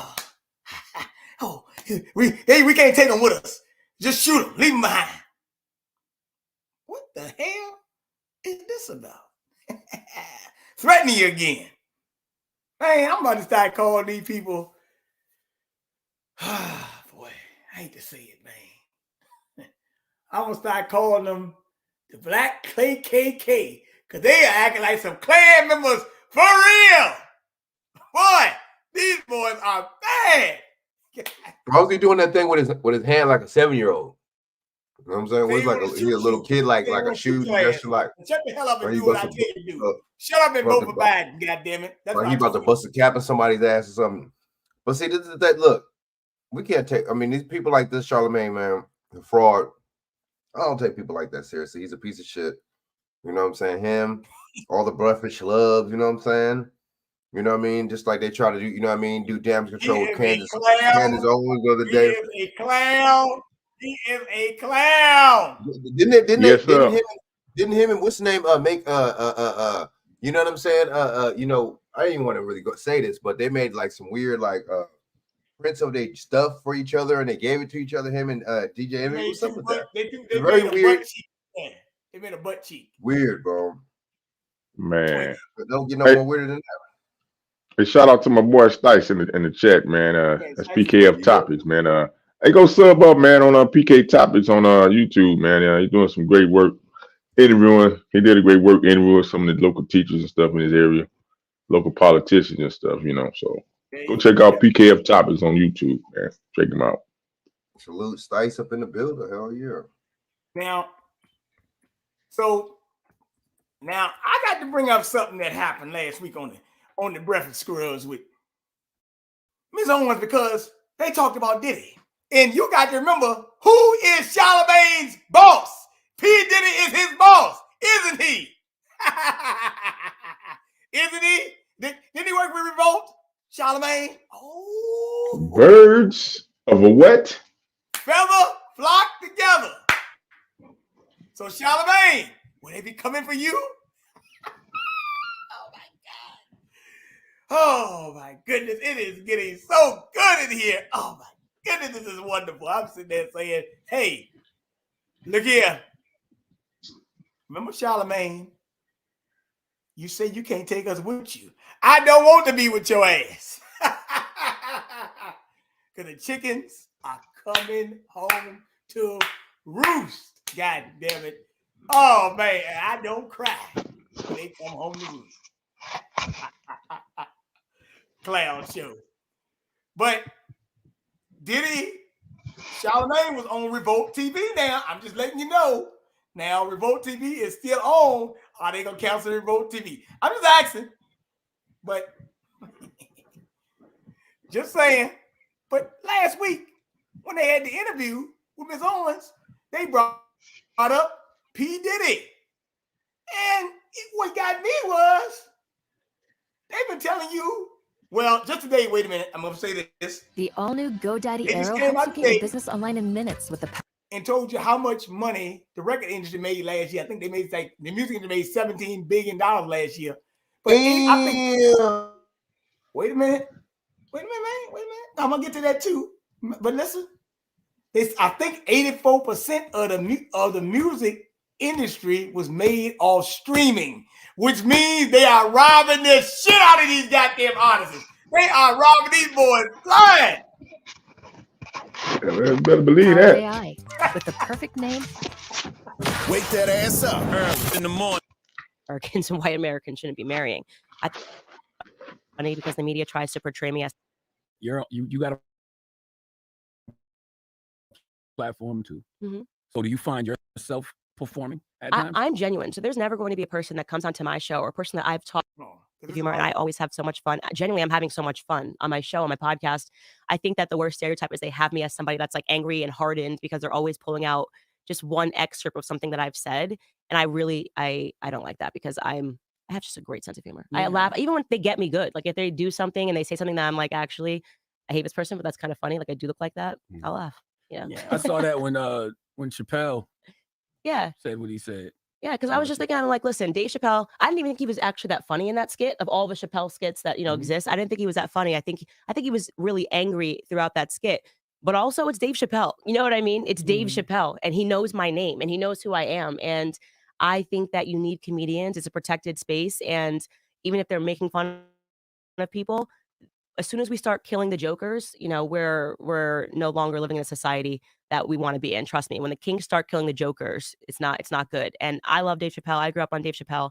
I was genuinely honored that he even knew my name. I was just like, what that's did you cool. say? It didn't make you feel no type of way. Called you the most articulate idiot he's ever seen. Yeah, I mean, I didn't, like I said, I didn't think it was funny. I thought it was insulting, but I wanted to make a larger statement that we need the comedians. You know what I mean? And even though I particularly did not find it funny, I just thought it was important to just kind of rise above it, and yeah, it was offensive. Yes, he definitely intended it for it to be offensive, but at the end of the day, I didn't really think it was an opportunity to be like, what was I going to say? Cancel Dave Chappelle? It's Dave Chappelle. Yeah. Now you accused T.I. of performing earlier, but you got a platform too. Mm-hmm. So do you find yourself performing at times? I'm genuine. So there's never going to be a person that comes onto my show or a person that I've talked to that is going to be like Candace and flipped up, when the cameras were on and started saying things that she didn't say to me privately. That's what I mean about a performance.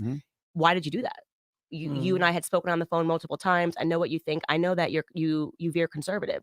So what was that? Actually, what was that? No, for me, I actually say what I believe. I actually believe the things that I'm saying. And people just find that to be incredulous. How could a Black person not be a Democrat? How could she not honor Lyndon Baines Johnson's dream to have, those N-words voting Democrat for the next 200 years? Because I learned my history properly after I left school, because now I see that the people that I thought were my saviors are actually avowed racists. And what they really wanted to do was just to recreate the slave plantation. And when I see people like T.I., it gets me angry. It does. People should be angry. People should now be questioning full stop, especially after the Diddy lawsuit, like what's real and what's not, who's being blackmailed, who maybe, is being controlled by certain people.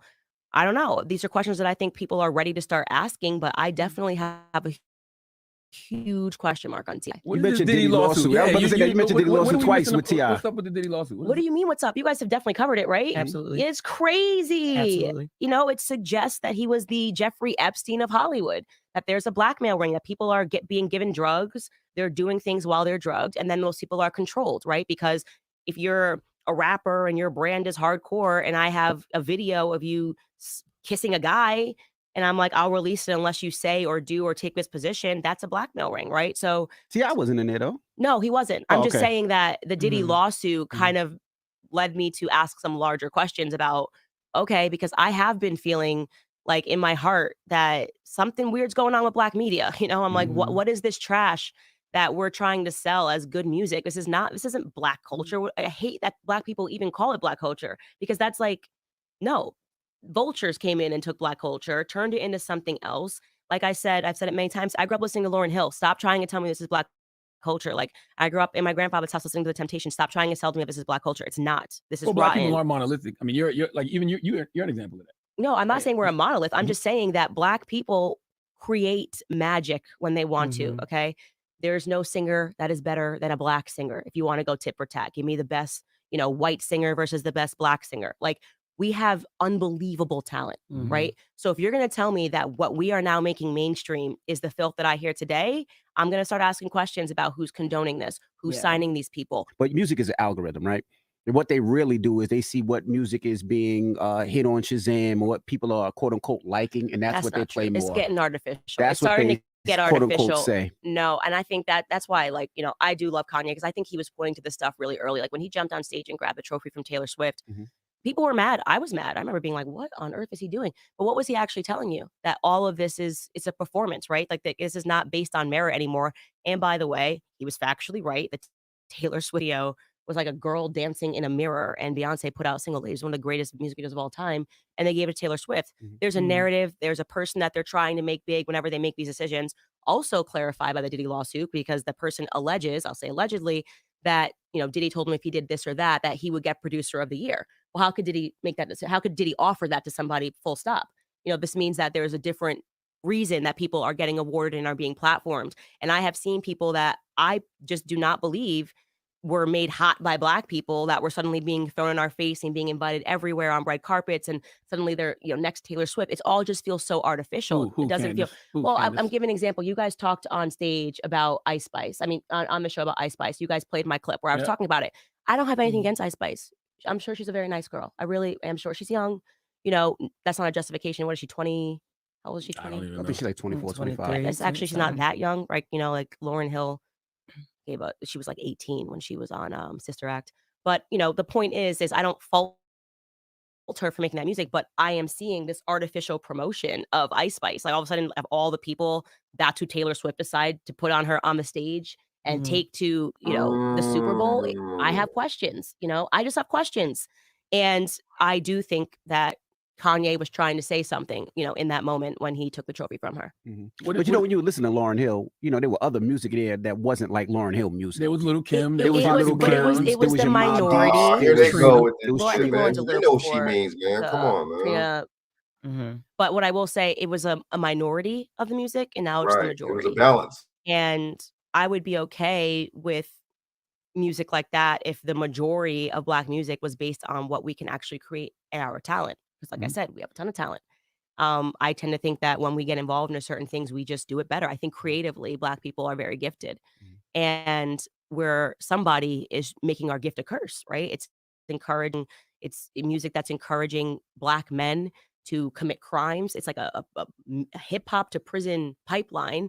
And I just, you know, I really question it. How do you feel when Meek Mill says he listens to you all the time? Because I've just thought about that when you was talking about the music that they make. He actually listens to you all the time. Did you see that tweet? Let me pause that, because what I'm saying, I'm gonna say something, because she got into the CIA and she said the Pentagon got a budget by the CIA. There was a whole lot of things going on here. But if you notice, Charlamagne, they did not want to address that Diddy lawsuit, which let you know who they working for. Why did they act like they didn't know? What about the Diddy lawsuit? What the hell you mean? You know about it. I'm not getting disingenuous. You know about the Diddy lawsuit, don't you? I know about it. No, but look, see, I don't like Candace Owens. I can't stand her, but you know, I agree with everything she said on here, man. She's right. I like, you know, she's right. We talented, you know what I'm saying? We up, but you know, they want to push this narrative.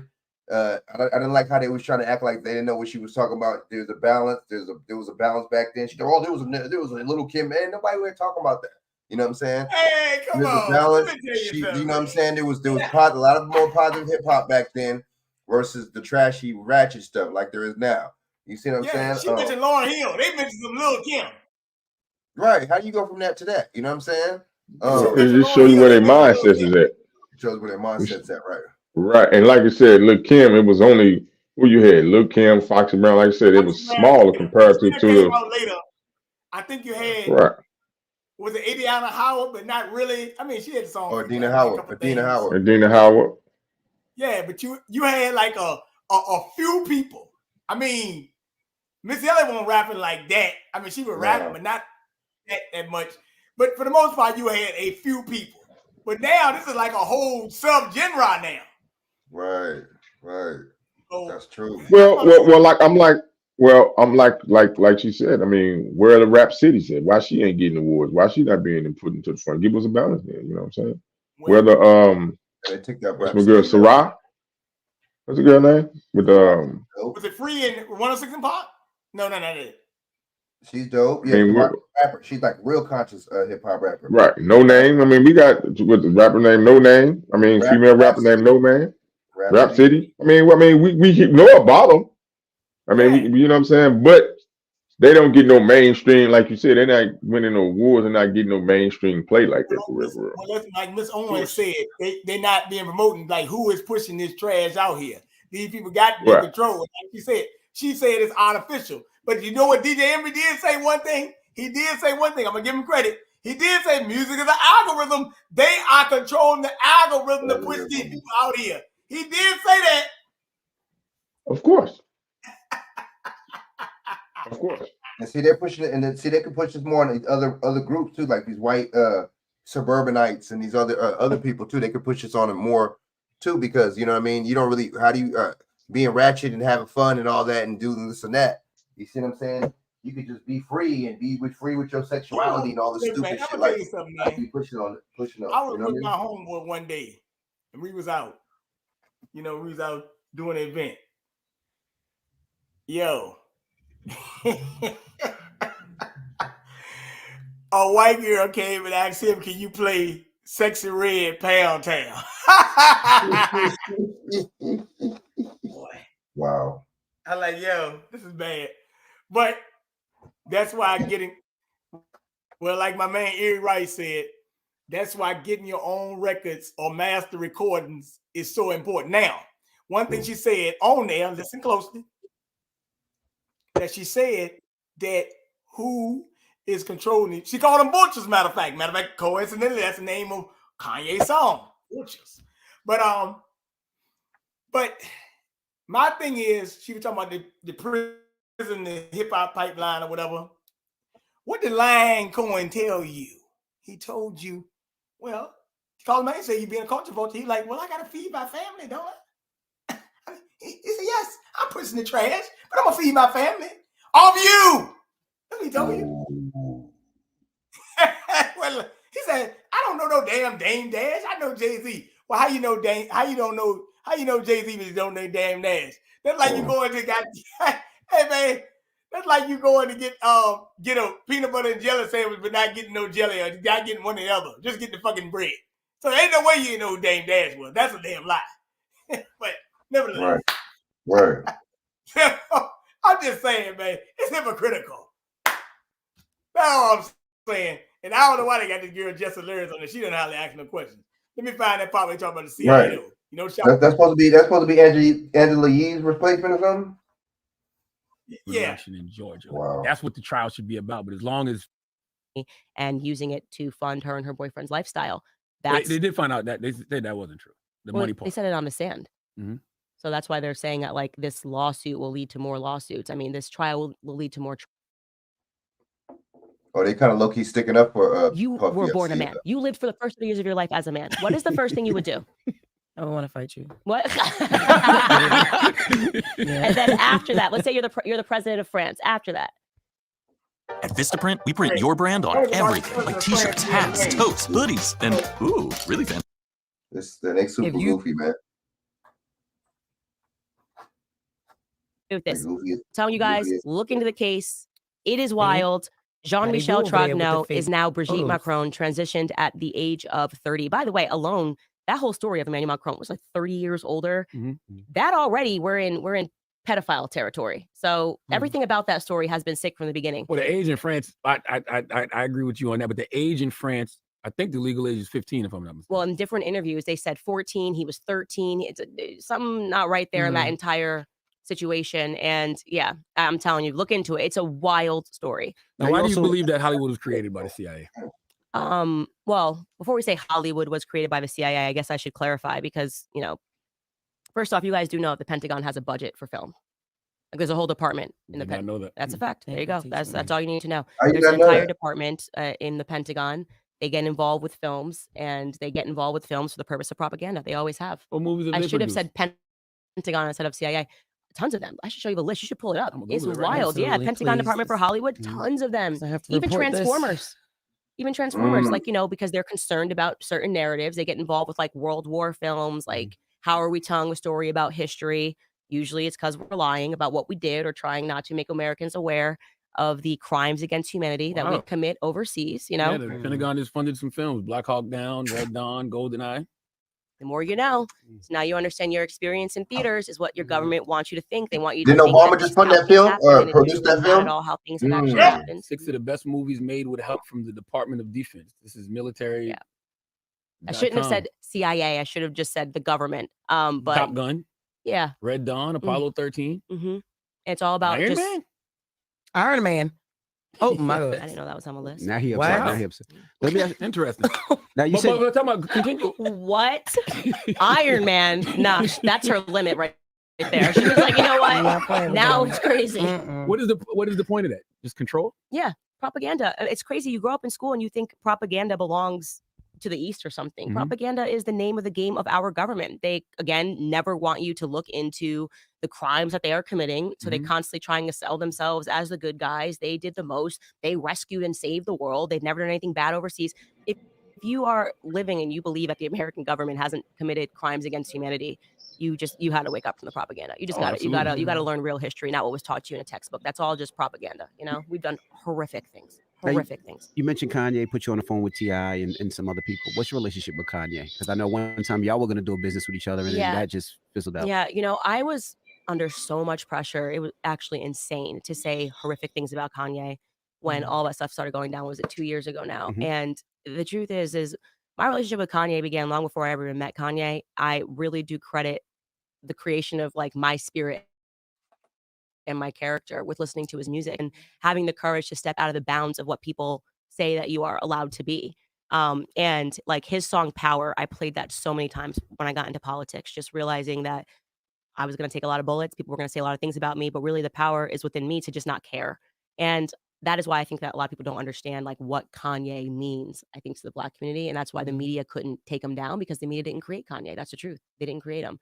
And so I will forever defend what Oh, Kanye believe me, has they meant understand. to so many people. Say it again. Go back. What'd you say, Shaq? Say it again. They understand, nigga. That's why I say one of the most influentials, like I said, to the young generations, and to, like you said, the creative generations and the visionary generations of people they don't necessarily want to be boxed in. You know what I'm saying? And so corporate. Well, she said you know what I'm saying? So corporate structure, like, boxed in. Oh, you can't say that. Oh, this is politically correct. What? And that song, They know. Holding Power, was a good song. That was a good song too. I like that song actually. That was a good song.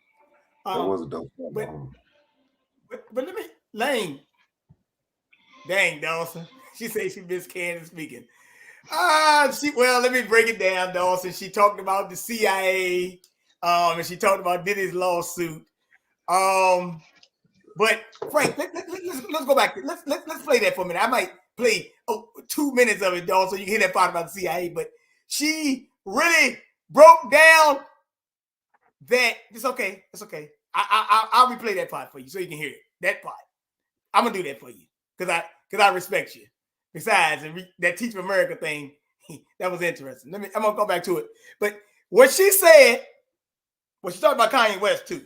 She said Kanye West was one of the things people that got her, But Frank, what do you think about this propaganda thing that she's talking about and all this CIA, and they act like they don't know what the Pentagon is, and the Pentagon fund. Of course, the Pentagon got a defense industry. They make film. They need you to see it. That's how they get the propaganda out. It's the same. It's the same for the news, right? Yes. They control the news. Yes. They control movies. They don't control the news. Unless people like Charlemagne. Look, these people are agents, man. These people are part of the CIA. You know what I'm saying? Walter Cronkite, all them do. Transformers. Oh yeah, look, somebody. You know who was talking about that? Papa Duck was talking about that, and he was talking about even like Transformers. You notice all these movies have a protagonist and an antagonist. There's always some type of plot to rule the world, but see, that lets you know that's what the elite. That's why the elites do that, because they're the ones doing that, right? And it has to take some hero to save the day from the elite. That's what the elite is. That's the one. Those are the antagonists. That's right. Yeah. That's right. Dawson, I'm gonna play it for you one more time so you hear it. And then I gotta talk about this Birmingham Southern College closing. Yes, an HBCU closing. I told you what was about to happen. Oh my God. It might not be HBCU. But look. And then I would they're talking all this stuff about the HBCU, like Shaq said the other day, but then they the one that defunded the HBCU. You're right. Now, hold on. But see, and then we can't forget those HBCU. Look, that's Creed people stuff right there. That's Creed people. We don't own that. Now, because as soon as I'm done with this clip that I'm playing for Dawson, I'm gonna show you that if music industry will read it to you, they made $17 billion last year. That's a lot of money. You said billion with a B. And this is the danger of conspiracy theories. This is my brother. It is ridiculous. This is being pushed by far right. Nothing. They've just been trying to silence people, intimidation and tactics. They even tried to to the press a photo, which got debunked. It was actually Jean-Michel's daughter saying that this was Jean-Michel. They turned it into black and white and tried to pretend that was a photo. You're now sharing fake photos, trying to get away with this. I'm telling you guys, look into the case. It is wild. Jean-Michel Tragno is now Brigitte Macron, transitioned at the age of 30. By the way, alone, that whole story of Emmanuel Macron was like 30 years older. That already, we're in pedophile territory. So everything about that story has been from the beginning. Well, the age in France, I agree with you on that, but the age in France, I think the legal age is 15, if I'm not mistaken. Well, in different interviews, they said 14. Charlemagne low-key Something defended not right there in it. that entire See what I'm saying? situation. And yeah, I'm telling you, look into it. It's a wild story. Now, why do you believe that Hollywood was created by the CIA? Well, before we say Hollywood was created by the CIA, I guess I should clarify because, first off, you guys do know the Pentagon has a budget for film. Like there's a whole department in the Pentagon. Know that. That's a fact. There you go. That's all you need to know. There's an entire department in the Pentagon. They get involved with films, and they get involved with films for the purpose of propaganda. They always have. What movies have I they should have produced? said Pentagon instead of CIA. Tons of them. I should show you the list. You should pull it up. It's Google it right now. wild. Yeah, Absolutely, Pentagon please. Department for Hollywood. Tons of them. I have to Even report this. Transformers. Even Transformers, like, because they're concerned about certain narratives. They get involved with like World War films, like How Are We Telling a Story About History? Wait a minute. April 25th or April 26th, that World War, that Civil War movie coming out. Don't forget. Usually it's because we're lying about what we did or trying not to make Americans aware of the crimes against humanity that we Wow. commit overseas, Yeah, the Pentagon just funded some films: Black Hawk Down, Red Dawn, GoldenEye. The more you know. So now you understand your experience in theaters is what your government wants you to think. They want you to think that this is how things happen, and it's usually not at all how things have actually happened. 6 of the best movies made with help from the Department of Defense. This is military. Yeah. I shouldn't have said CIA. I should have just said the government. But Top Gun. Yeah. Red Dawn, Apollo 13. It's all about Iron just Man? Iron Man. Oh my I God. didn't know that was on the list. Now he upset. Wow. Now he upset. Let me ask. Interesting. Now you said but talking about continue. What? Iron Man? Nah, that's her limit right there. She was like, you know what? Now it's crazy.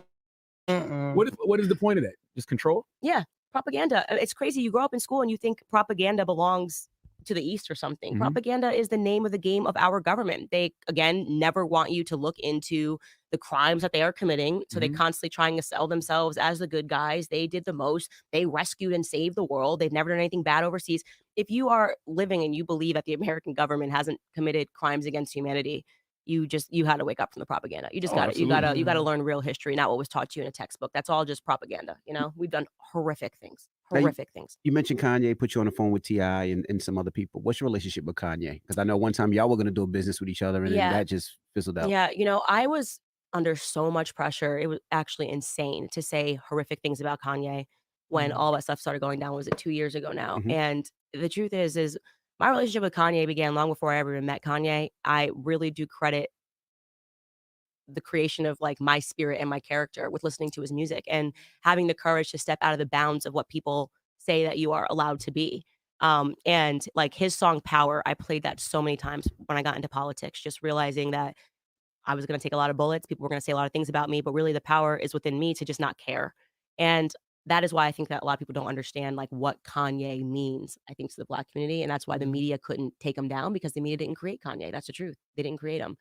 And so I will forever defend what Kanye has meant to so many people who grew up on his music and listen to his music, like just knowing that you have it within yourself and you have the power within yourself to be something.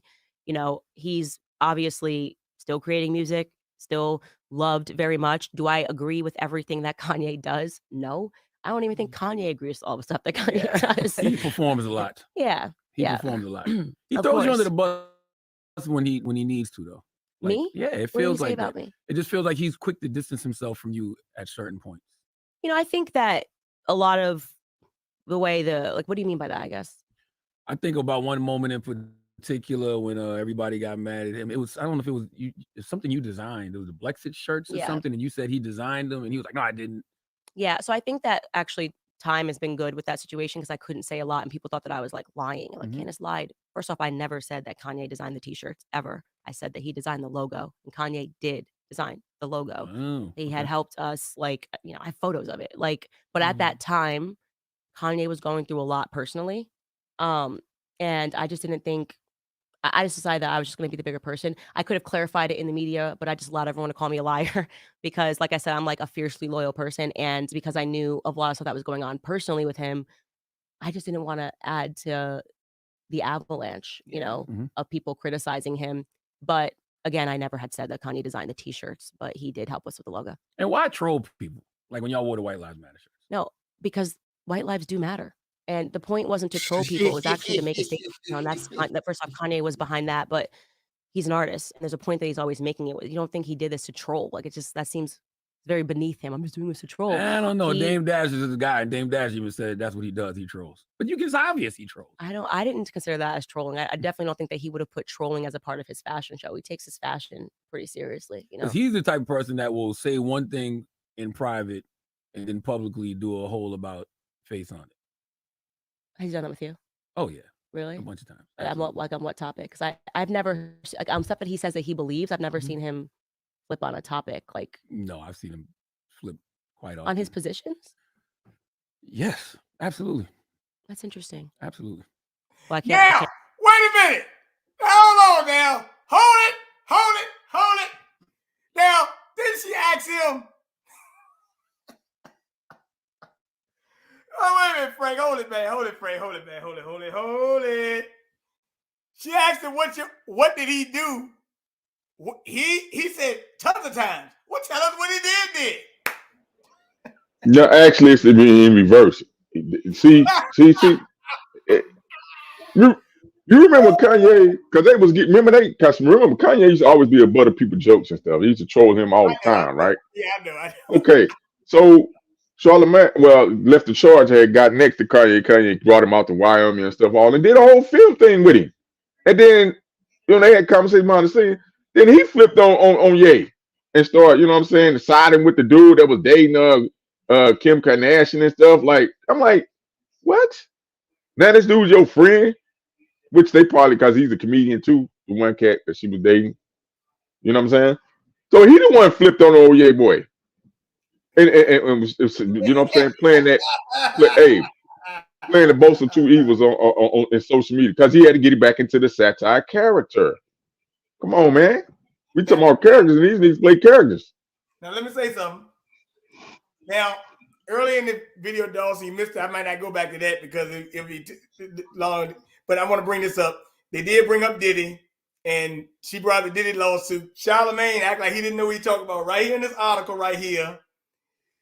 Diddy's drug mule arrested at Miami airport at same time rapper's son was putting there. So Diddy had a drug mule.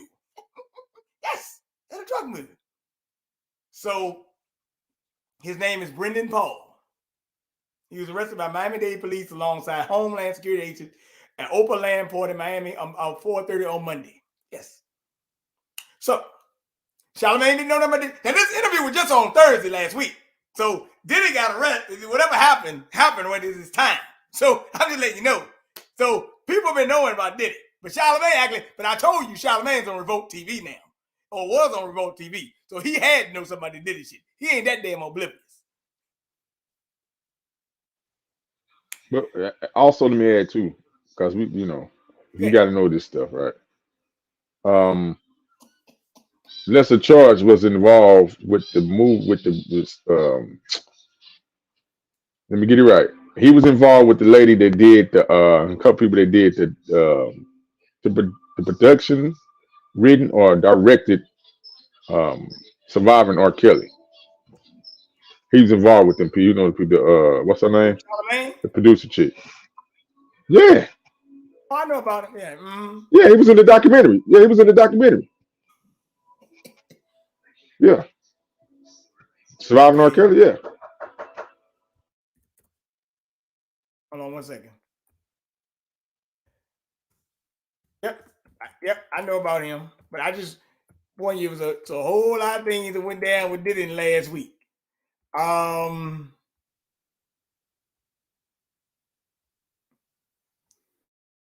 This didn't come up on there.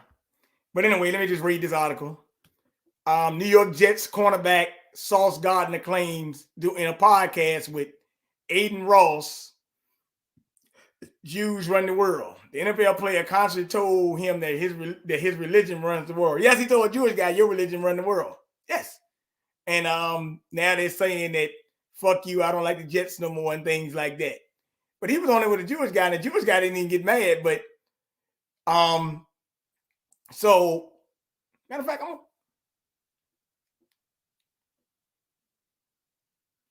got it. Get this shit off here. Oh, now that shit do now I jump in a circle. Right. I know this is gonna sound, of course, and because he's black.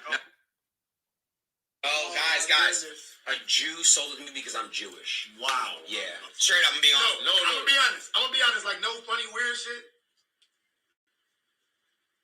Y'all run the world. they got so much motion throughout the whole world. Oh my goodness, bro. Y'all gotta see how they be walking in the airport with the one shit on the side of their head. That motherfucker that's stuck. They don't fall off. That's Sauce Gardner, the cornerback for the New York Jets. He wears #1. Second-year player from, I think he went to Cincinnati. But he was on an interview with this Jewish guy named Aiden Ross, and he told him, y'all run the world. So now he sounded like you're joking, but they had his head, made a statement, say be anti-Semitic. The Jewish guy didn't say anything about it, but other people are. So I mean, man, once again, can't say that without anybody getting offended. Kind of like Candace Owens said, can't be a comedian no more.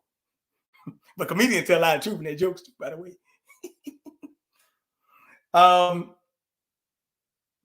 U.S. recorded music industry made $17.1 billion in 2023. The industry revenues hit $17.1 billion.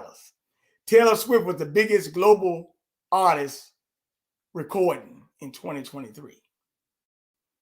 And matter of fact, Dawson, she mentioned Ice Spice, and she said that they're creating these people. She was like, it's an algorithm. That's what DJ Emmy was saying. So she said that this Taylor Swift thing isn't even authentic. That's what she kind of even said that. Physical and digital music grew 8%, marking the 8th year of growth for the world's largest recorded music market, RIAA. On a wholesale basis, the money that makes its way back to record labels, distributors, and ultimate artists, the U.S. recording industry generated $11 billion in 2023. So it's up 7%. Okay. Breaking down this retail revenues from paid subscription services, including the likes of Spotify Premium and Apple Music, grew 9% to $11.2 billion in 2023 and recorded for 78% of streaming revenues and nearly 2/3 of total revenues. In addition to Spotify, price rises were implemented by other streaming services such as Apple Music, Amazon Music, and YouTube Music Premium. So this is I can't find that part about the 84% streaming, but this was a lot of things that went on with this streaming thing. But a lot of music is digital, man. So I mean, they telling you this, but where the hard copy at? Can I get a hard copy? Mm-hmm. Right. Can I get a hard copy? Oh, sure. But got two more topics to come up, and I'm gonna let people call in. They want to talk or leave a comment that they might want to comment on. Because while y'all had your head turned, the Senate gave out $1.2 trillion for the bill they had last week. Then New York City today just started out giving out debit cards to the migrants while you was distracted with Baltimore. They started giving out debit cards to the migrants today. Yeah, just while you had your head turned. Yeah, while you had your head turned, the Supreme Court heard a case today on abortion pill.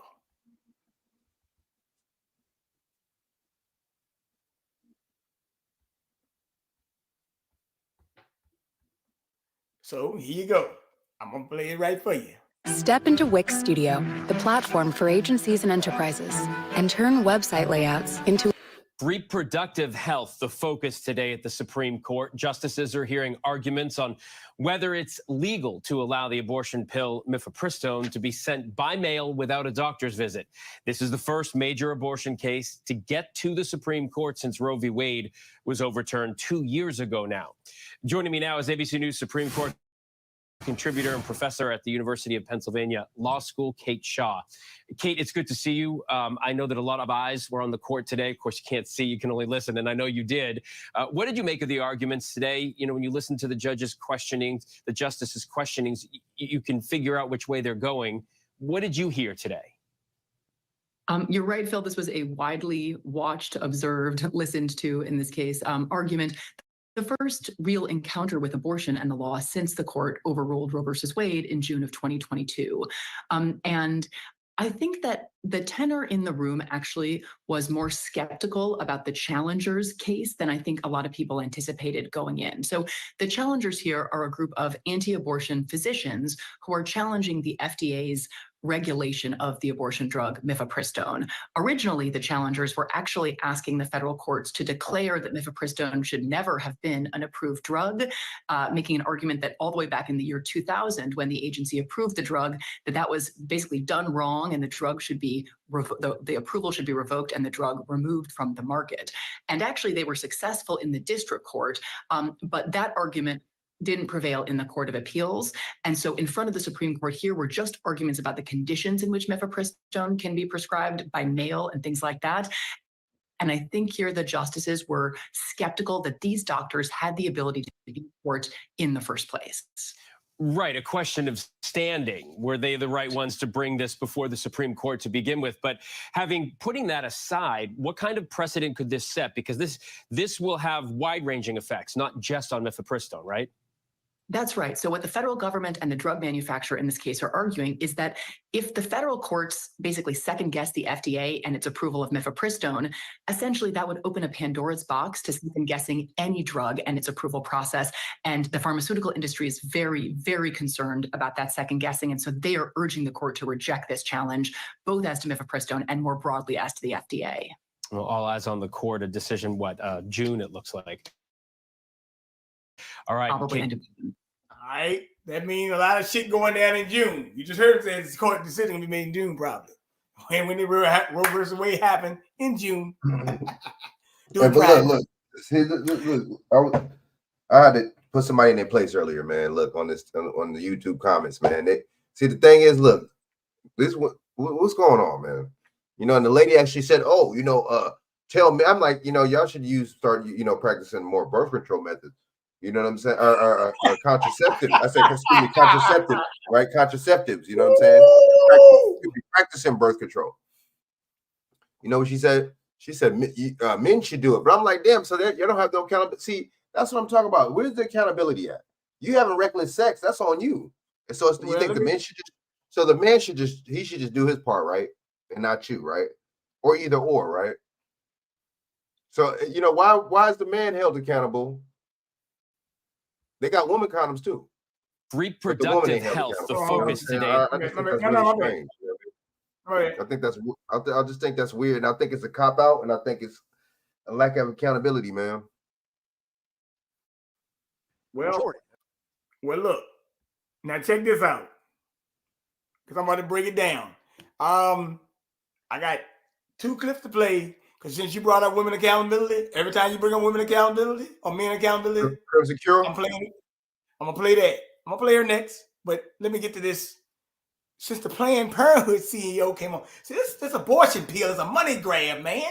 They want the money. But they're saying now, women, you don't even need to go to a doctor to get an abortion. You can get an unlicensed person to give you an abortion under the Biden administration. Baby killers! Now, not only are they saying that, they're also saying, guess what?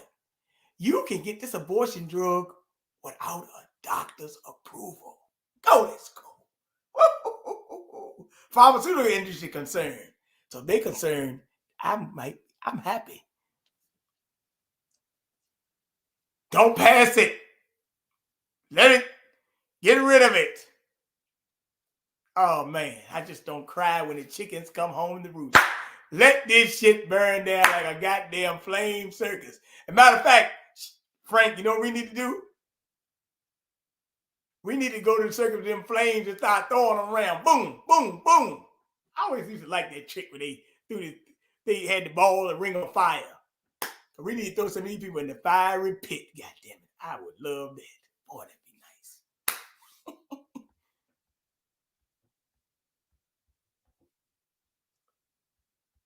But see, damn, it's kind of like, look, it's kind of like the candy bar. How do they really know, and how much research has this pill really gotten?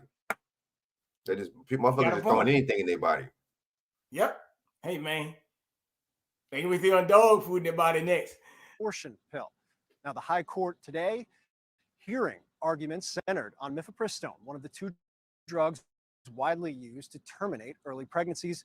It's also utilized to expel remaining fetal tissue after a miscarriage. Today's arguments not only brought hundreds of protesters on both sides of the issue, it was also an incredibly rare event in which the U.S. Food and Drug Administration and the pharmaceutical industry very much on the same side of things. This is the first abortion-related hearing, or was the first abortion-related hearing before the Supreme Court since the conservative majority eliminated the constitutional right to abortion nearly 2 years ago. CNN's Paula Reed is here to walk us through the legal arguments, and CNN's Meg Terrell will give us the medical facts and data. Paula, to start with you, is it too early to say this is shaping up to be a win for abortion care advocates based on what we heard this morning?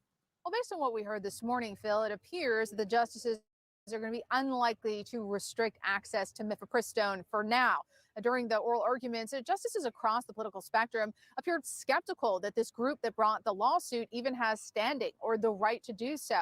This is a group of conservative medical officials and advocates, all anti-abortion advocates, who argue that they may at some point have to offer medical assistance or treat someone who's had complications from mifepristone, and that's why they want to restrict this broadened access to the drug. But the government pushed back on that, saying, look, you haven't actually suffered a harm. There's no imminent harm. And there's also, as some of the justices pointed out as well, federal religious exemptions that you can avail yourself of. Now, there's another issue that Justice Gorsuch pointed out. It's concern about allowing a small lawsuit to balloon into some national issue. So we expect this decision in June. You know, Phil, it will be the heart of the presidential campaign season.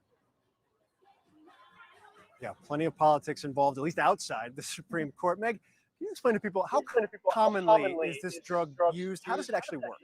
Yeah, Phil, increasingly commonly. We just got new data showing that medication abortion accounted for 63% of all abortions accounted for in the formal healthcare system in 2023. There were more than 1 million abortions in that year, so that's more than 600,000 people access this medication. It's a regimen of 2 drugs, mifepristone, the one at issue here in this case, as well as misoprostol. This has been approved by the FDA since 2000, up to 10 weeks of pregnancy. It is 95 to 98% effective. It's also used, as you mentioned, for care for miscarriages. Now, in terms of the safety, which was a lot of what's being discussed in this case, studies have shown that there are points. Yeah, that's it. It can cause. You kidding me? It can cause uterus bleeding. It can cause bleeding in your uterus. What the hell is going on? That's one of the things where the side effects is worse than the motherfucking, you know what I mean? But look, damn, 1 million last year, abortions alone, that shit is crazy. But we so desensitized, we don't think nothing's wrong with that. We desensitized, you know what I mean? We don't think there's nothing wrong with it. Damn, man. But see, I can see maybe, you know what, how they said so-called black women had like 12 million or something like that, or 19 million, something here to 73. Maybe that's not far-fetched. I don't know. I'm not saying it is. This is a sick culture we in, man. Maybe we need to look up and see what part of the Constitution says is the constitutional right to abort. I don't know. I need to see it where that's at. And they keep saying that. I don't know. Maybe it is, maybe it ain't. I don't know. But they keep saying it's the Constitution. They say everything's a Constitution. No, it's not. Right. And it should have never even been like you said. It, per the state, like you got to understand the Constitution. Each state has their own Constitution, man. You know what I'm saying? And they have a right to form their own, you know what I'm saying? Laws and bylaws and stuff like that. That's true. So if the people in there, the majority of the people in there is saying no, you got to go with the majority of the people. Right. Yeah. The majority of people is not for abortion. That's true. Just like the majority of people is not for the LGBTQI, and the majority of the people ain't for the immigration. Majority of the people, you see what I'm saying? But see, that's why they be making laws on the weekends and stuff. That's why they do stuff like that behind our back. You know, they know if we had some say so, they'd be like, nah, we shutting it down. And that's why they don't want us to get together. That's why they separate us so much. They separate us so much because they know we get to it together. And that January 6th, that was some bullshit. We ain't talking about that. We talk about some real grassroots organized, you know what I mean, and organic, actually come together and with some solutions and come together and tell this motherfucking government we ain't taking it no more. They know that would happen. So they got to keep you distracted with and keep you divided with religion and with Roe versus Wade and all this bullshit. And you know what I'm saying? And keep you distracted with Real Housewives of Atlanta and what's the other bullshit, Love and Hip Hop. Wait a minute. Frank, look at this number right here.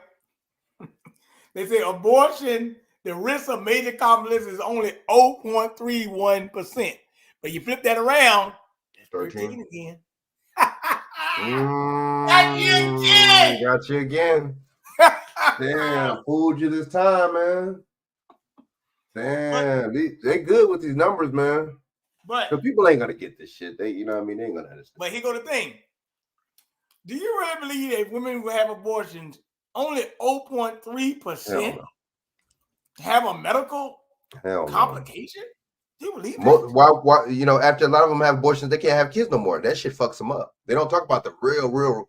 They don't talk about, you know what I'm saying, what happens to a lot of these people after they have abortions.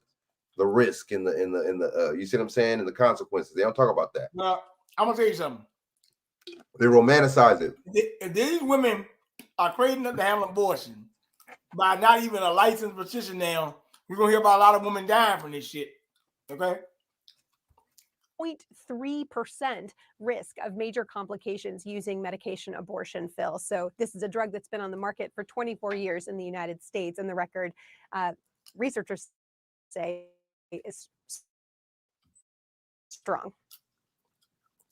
Yeah, it's critical research as these arguments, and we await a decision in the months ahead. Paul Reed, Meg Terrell, thank you both very much. And joining us now is the president and CEO of Planned Parenthood, Alexis McGill-Johnson. We appreciate your time this morning. I want to start where Meg left off. This case brought by a group of anti-abortion doctors that claimed mifepristone is a danger to women. I want you to listen to how Erin Hawley described things after the oral argument. She's a senior counsel arguing against mifepristone.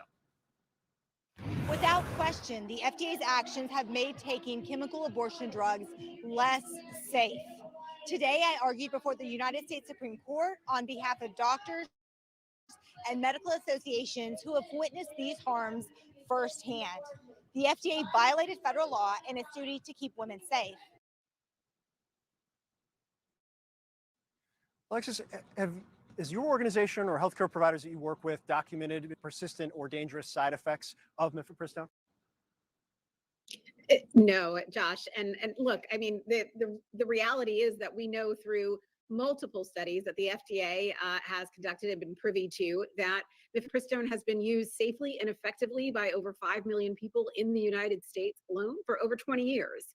70% of Planned Parenthood patients choose to use mifepristone for their abortion care in Now, have you ever checked back with them people and checked on their medical, what's going on in medical, today, which was psychologically? an honor to hear Think not. the argument, and also to really see how much the justices were struggling with the very hypothetical nature of the plaintiff's argument for standing and how that would balance with a remedy that would, in essence, affect all people across the country, not just in states where abortion bans are currently restricting access to mifepristone, but in states like New York and California and Illinois, that many people across the entire country have come to rely on medication abortion for their health care. And I think it was very, very surprising, even now, and jarring, quite frankly, to hear the plaintiff's attorney tried to make an argument once again that plaintiffs would be subject to a harm when in fact it is the abortion bans that have resulted from the Dobbs decision that in fact are really harming the patients and also, I believe, the providers as well. So these are some mad scientist people that push this chemical shit. Anything chemical you pushing on a human body, you're a mad scientist, dog. You're a mad scientist. Right? Damn. Chemical abortion, yo. The skepticism that was Tell me the difference between chemical abortion and chemical what's the name? Annihilation. Yeah. That a conservative supermajority that was appointed by former President Trump, who was himself, proclaimed interest in seeing a national abortion ban. That's because a lot of women were complaining about the side effects and how they was feeling after that, and y'all ignored it. So while I think the lack of planning that seemed to be, Because it leads to them women getting on other medication, man. They had to take other psych medication and stuff because of that stuff, man. Because the science, I think, was so convincing. Should give us some measure of security, but that only is when we are in a system and a structure, with a court that, quite frankly, I think has demonstrated that it is willing to go outside of those various notions in its rulings. Are you pushing chemical annihilation? You mentioned the presumptive Republican nominee. Do you feel like this issue will be a determining with a straight face, yo, and arguing it? Oh, it already. These are the people you're up against, these entities, man. We've seen abortion rights be on the ballot since the Dobbs decision in earnest nationally.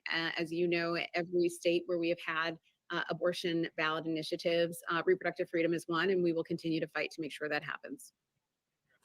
How is that reproductive freedom when you're not reproducing? You're trying to cut off the reproductive freedom, and they might not be able to reproduce.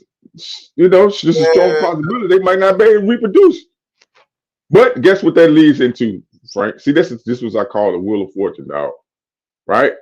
Because they can lead into other things. So now they can what? They can lead into the IVF now. Oh, well, you can't have a baby, you know what I'm saying, the normal way, male and female, right? The normal process of having a baby, reproducing. That's reproducing, a male and a female. Just got better. Right. Hey, it's But they inseminating now. Now they got artificial reproduction, like I said, with all these different treatments and the IVF stuff like that. Hey there, my Crimson. I said, welcome to the Crimson.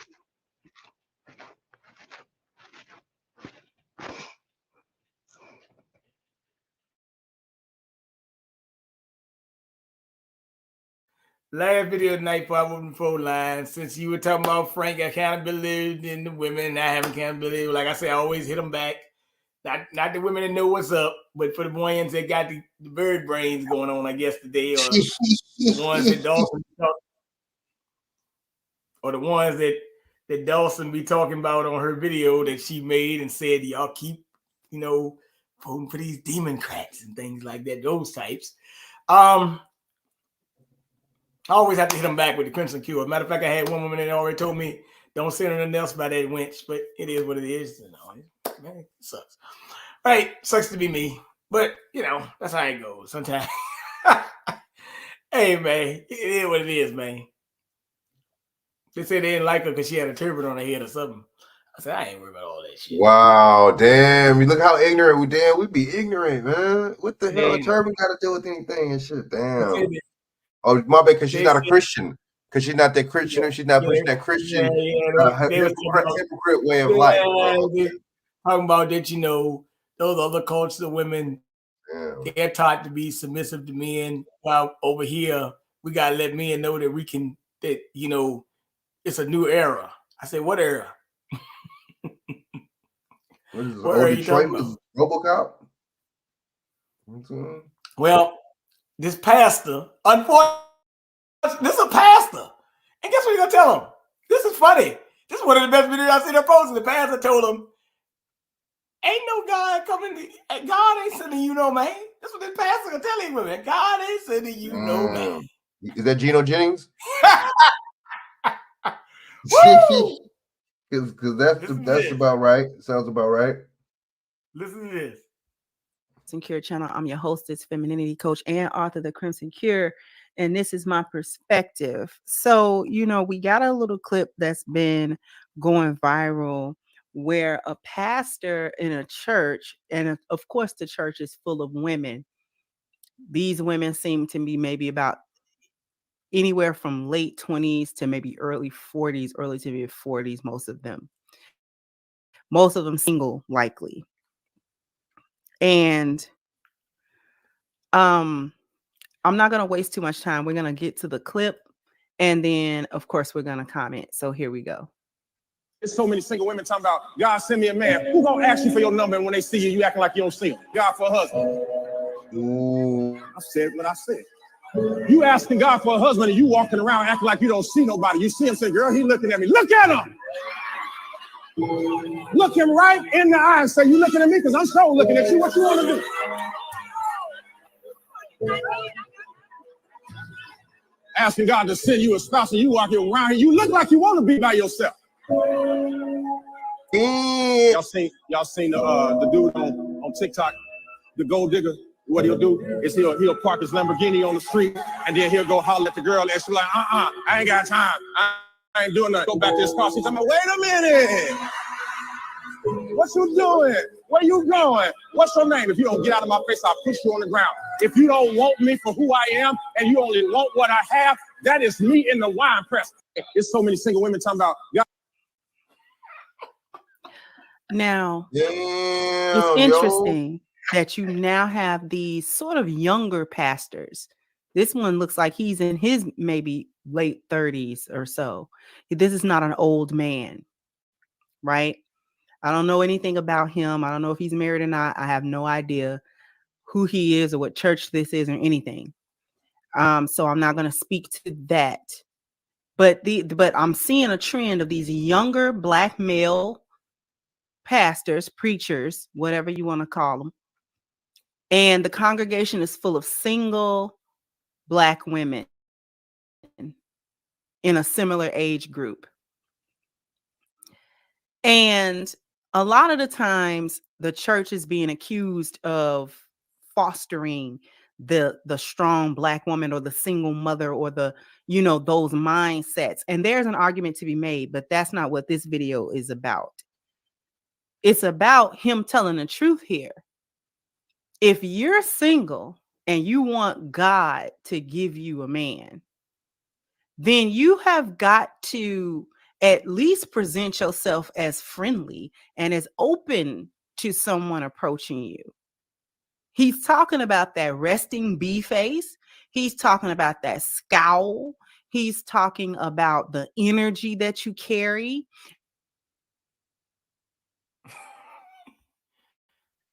Aside from their behavior, overall energy that they carry. He said it. He said, you look like you want to be alone. You look like you want to be left alone. You don't present yourself friendly enough to be approached by anybody. If a man were to try to approach you, you've got such a stank little attitude and such a stank little energy, then you likely missed your blessing acting like that. And let's go into something else. Before I go into the part where he talks about the gold digger, I want to talk about something else. I want to talk about that energy. And I want to talk about how many husbands you've passed up. How many husbands have these women passed up? Thinking that they better than somebody, thinking that they can do better than the last man that they had that treated them well, that was doing everything that they wanted that man to do, but maybe he didn't have the dollar amount that they thought that he should have had, or providing them with some type of lifestyle they thought that they should have had, or whatever the case may have been. It's in some aspect, she thought she could do better than that man and left them, and has not been able to top that man since. Hasn't been able to do it. How many women have passed their husbands, overlooked their husbands, friend zoned their husbands? And I'm not talking about passing up the guys that you just didn't like, that there was no connection and there was no alignment. I'm talking about the men that they dated. I'm talking about men they've had sex with. I'm talking about men that they have been with. And these men are their husbands. And because they think that they can do better than their husbands, they do better than the men that they think are their husbands, then they continue to search. They drop that guy, sometimes for literally no reason. There was a video of a chick going around talking about how she dropped the guy and he was awesome for literally no reason. She was like, he didn't do anything to me. I just stopped being interested in him. They had been dating. Not for no couple of weeks. Couple of years, actually, I think she said. And she was just like, he just wasn't my husband. She'll never be able to top that guy. She'll never be able to get better than that man. That was her husband. She's going to realize it down the road when she can't get better, when the treatment of the men that she really wants, because y'all think y'all be settling for these men, and really they be settling for you a lot of times because you have baggage, you have children, you have emotional baggage, you have relationship baggage, you jaded, you bitter, you mean.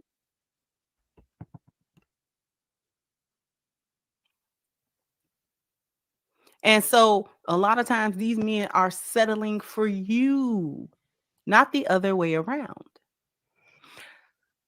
Let's move on to what he was talking about, the gold digger part. And I know what he's talking about. I've seen these little TikTok guy. It was like he do like a little prank or whatever. He do the whole Lamborghini thing, and then the chicks, 9 times out of 10, the chick, you know what I'm saying, she wasn't paying him no attention.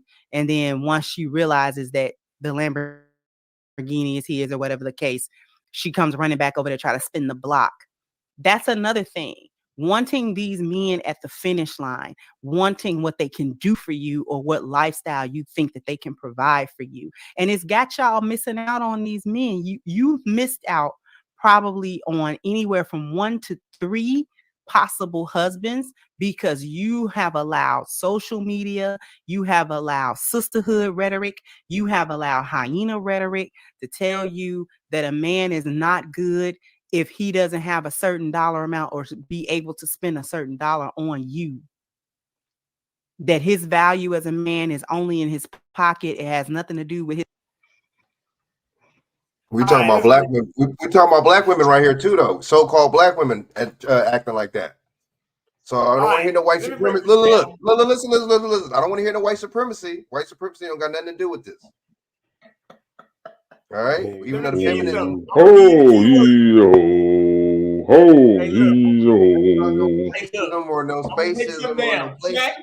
Chak, you said it before. She said the same thing you said. Somewhere y'all mind must have connected.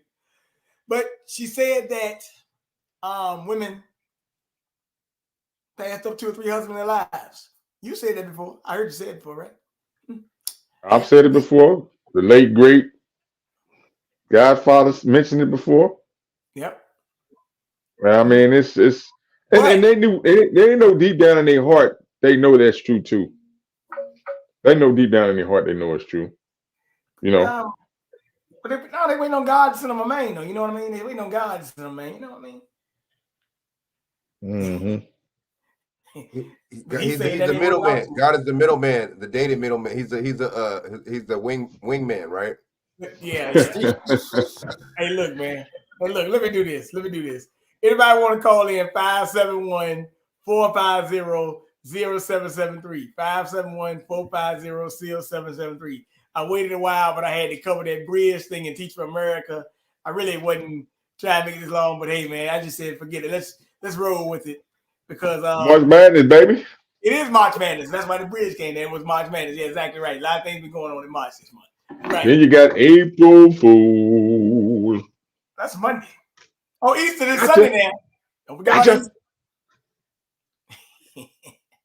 Hey, that thing right there with the women, that's serious though, bro. 3 husbands, but see, You know what? Honestly, like I said, white supremacy. Man, go get you a Lamborghini, man. You be all right. Shit. Right. And look, I like how she said at the finish line. You want a motherfucker that's already made his whatever amount of money, already had his success. How does that work? And you didn't make none of it with him. You wasn't there through hardships and nothing. That's crazy, man. I don't like to quote Drake, but Drake did have one thing that he said in that song, Stay Scheming. He said, "You won't with me shooting in the gym." Remember that when he was on Rick Ross and Stay Scheming, he was talking about Kobe about to lose 150 M's. Kobe, my nigga, I hated to be him. And he said, "You won't with me shooting in the gym?" Well, guess what? That's just a saying that some women only there or people around you are only there for what? To be around for that purpose. They're not gonna help you build. They won't with you when you build. They want to come on the ready-made train because it's easy. That's right. April Fool's Day is the first day of the year. That's why they call it April Fool's. I do know that. Yeah. Darren Muhammad mentioned, a lot of people mentioned, West mentioned, I mentioned, yes. That's exactly right. But yeah, it's very interesting. But see, that's why there's a disconnection between these men and the women nowadays, man. That's why you see more single men, you see more single people nowadays. You notice that? Yeah. Less people having kids. No, but it's a little dynamic here, though. And I want people to always catch this dynamic. It's more single women with children than single men with children. That's true. Go figure that out. And also, the men are wisening up, and they are not going along with the modern day construct of marriage. The marriage in America, United States, man. The government controlling your marriage. G. Ain't nobody with that. Right. Men just trying to. I mean, there's some still getting married, but a lot of men that ain't getting married. That's they point. Like, no, if I'm the man, I'm the head of this family. You know what I'm saying? Why does the government have to? And I never understood that. But I understand it now. Why does the government or the state have say so in marriage? G? Should never ever happen. You're not married. Now watch this. Even Dr. Umar Johnson told you this one. When you get a marriage, you get a certificate. You're not marrying the woman, you're marrying the state. There you go. That's what I'm saying. Hey, man. You marrying the state. So that goes to show that's already a BS. Now, what kind of submissive role does it make the so-called man in the male in that situation, yo? When it's a third party that really got more say so than you do, and they know it. That's why they use it against you, like I said, for divorce and spousal support and this and that. You know what I'm talking about? You know, we had a boy. I got a little echo. Yeah, that's probably my mic. We had a guy. He was a basketball player, Sean Kemp. Used to play with Sonics. You know Sean Kemp. Well, his mom used to, I don't know where she lives at now, but you know, he had a son that used to come to the gym back in the day. It was one of the guys said that was Sean Kemp's son, but hey man, they said the man said Sean Kemp's mom was living in the house out here. And she hadn't worked for like 18 years because Sean Kemp was giving all his money away to women. Sean Kemp had a lot of babies by a lot of women when he was playing basketball. So the son, the mama. Mic check. Is that better? I still hear myself. Oh shit. But the alimony do benefit them. And Sean Kemp won't marry this woman either. But you had Antonio Camari. I know a girl from not too far from here. Their last name was Cromartie. That was their cousin. Antonio Cromartie, he was playing the Jets and the Chargers. I think he even had to get an advance on his paycheck because he had like at least 9 or 10 babies by 8 or 9 different women when he was playing football. Yeah, so crazy, right? But that's how it goes, man. But here's what it is. Crazy shit. I would just say this. She made some great points. And people got to be aware. The train coming, man. It's a lot of stuff that go on, man, that people are just not ready for. Like, you know, you can go to, when you go to the supermarket or the store or anywhere, and you see women pushing 3 and 4 children, and I'm looking at it, they cannot control all these children by themselves. I know this thing got to be hard, man. But I sometimes say there's no way to let this feminism get that bad, but this shit done just exploded, man. Like, it's like, it's almost like you can't even turn the clock back on it because they'll listen to you, but they won't hear you. So it's kind of like she was saying that they being mean, you know. It's not the fact, because they are beautiful, but a lot of them, like she's saying, they almost unapproachable. So it's kind of weird, man. Like a weird thing. They don't even speak. They don't even speak. You know what I mean? Some of them don't speak. There it is right there. Trust me, a female's not interested. That's for off top. She ain't gonna speak to you. That's the worst red flag you can get. The resting bitch face. I guess that's what they call it. The stank face. We used to call it back in the day. The stank. You know what I mean? That's crazy. Honestly, man. Honestly, a lot of y'all females or them females or women, they need to stop listening to other women. They sabotaging you. Their misery loves company. Did you just say that? They're miserable, so they want your ass to be miserable. And I can tell you, hey, I'm sabotaging you. I'm giving you the bad advice, the wrong advice on purpose, so you can be miserable right along with me. I can tell you that. Let me say something about this though. Let me say something though. Because we got it's a big misconception here too. Remember back in the day, you know that song they used to have called, well, yeah, that's good. But you remember that song? What's that song? God damn, what's it? Watch Out for the Big Girl. That was the song. Now remember this. How can I put it? Do you remember that you always say you don't want to talk to the girl that's the fine one because you think but this is a whole phenomenon, yo. You got, let's be honest, man. You got women like Lizzo that's saying the same thing. They don't need no man. I'm like, well, shit. I'm being honest, man. I'm telling you, I'm being real with it. I ain't funny. Damn, man. Yeah, and I be sitting there thinking to myself, like, yo, look, you might get a man to help you work out or something. But that's all it's gotten, man. So the feminists. Yep. Remember Kanye? He said he tried to hook up with his trainer or some shit, right? He did. They got on Kanye for that, and they be lying and saying Kanye, he don't do nothing for black folks. Yeah, damn lie. Well, Ms. Owens told you that. But you know one thing I like what she said on there too? She said that they understand how influential Kanye West is. They know this.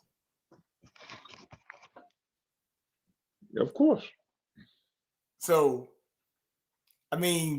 because, and I was thinking about it, that statement she made, the media didn't invent Kanye, because let me tell you something. Kanye West came out with that album College Dropout, right?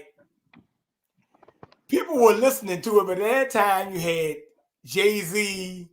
I think the Locks probably was still around, but you had Freeway and them. You had Ja Rule was still hot. You had 50 Cent. So, but Kanye still was pumping records out then. People were listening to Kanye back then, man. This is not just like people just started listening to Kanye now. People been listening to Kanye West for a long time. You'll be amazed. And let me tell you something. Kanye is a cultural influence. I DJ'd an event last June for a child that was going to Virginia Tech. and they had at least 8 to 10 Kanye West songs on their list, man. One of them was Champion, Flashing Lights, Power. I almost had to. I have to go back in the email and find all the songs, but there was a lot of songs of Kanye. I think it was Bound 2 or something like that. So what I'm saying, Kanye West, even those children, and most of them were Indian children, by the way. Kanye West is a cultural phenomenon, man. They love Kanye West. So I'm just putting it out there. So, I mean, you can say what you want, but people love Kanye West, man.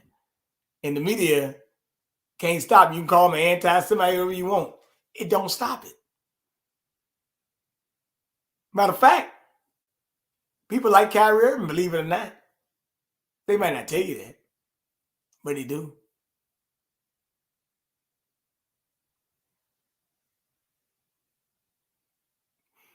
Now, the only problem with Kanye West on this is he may be speaking, but you got to understand, the media gonna use this, him, Owens, and all these other people. Now that they talking about the Creed people, you never let a good crisis go to waste. We're gonna say we're being attacked by these people so we can get our censorship agenda passed. See, that's what, because they are really right now lobbying Congress to pass a law to prevent anti-Semitism. How the hell do you do that? How the hell would you prevent that? Now, Shaq, that's crazy, man. I got 2 scenarios for you. One, they can fine you a lot of money, or 2, they can throw your ass in jail. One or the other. Okay? Now, the other part. Shaq, like you said, they've been pump faking for a long time. They're not shooting the shot, but they pump faking to get you out. What do you think about that, Shaq? Putting yourself in a position of power. And Kanye West had songs say, "You're the only power." And they want to be the only power, by the way.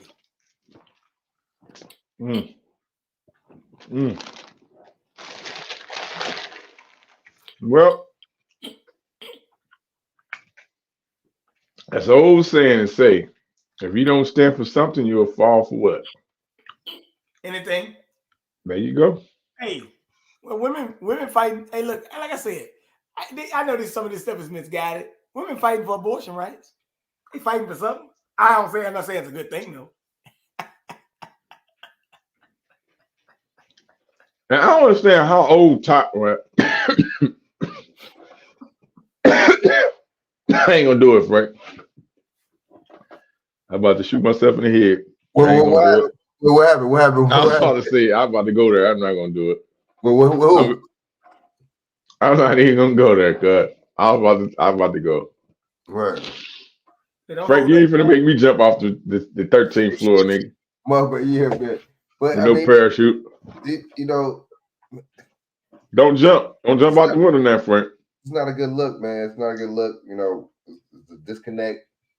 You know what I'm saying? And they get mad. You know, people like Crimson Cure and stuff like that come on and speak. They speak, man. Hey, man. You know, not everybody's gonna be with the chaos. You know, you want to kill?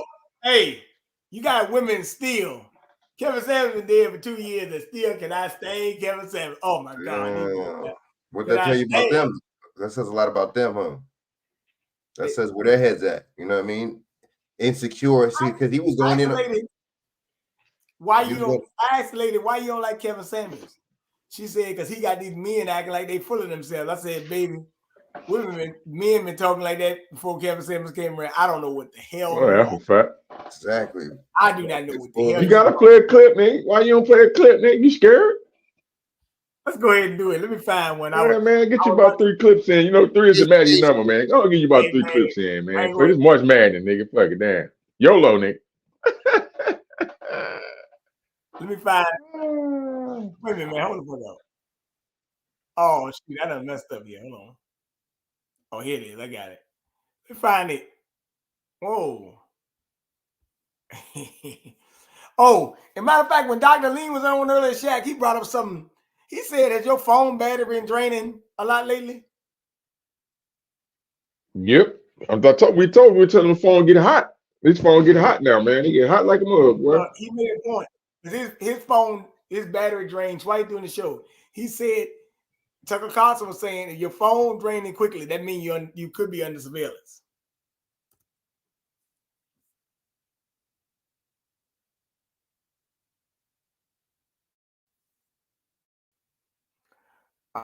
All right, let's see. I'm gonna do one tonight because we're gonna do a show about the Godfather. I'm gonna do one because I'm about to get on. I was letting people get the phone line, but oh my God. Oh, this one about dang, you got people still posting these videos of Kevin Samuels, but this ain't that long ago.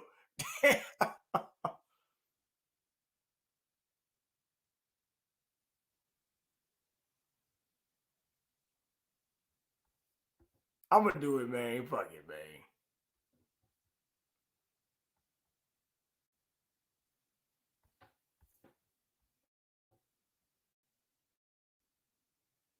I'm gonna just go ahead and do it, man. Oh my God, I can't play much of it though because it's 2 minutes long.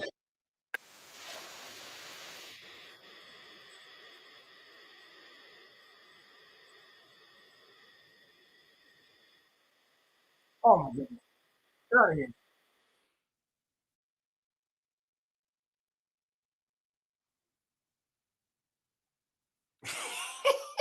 Oh my God, I'm playing my 5 minutes up, man. Shoot, that was great.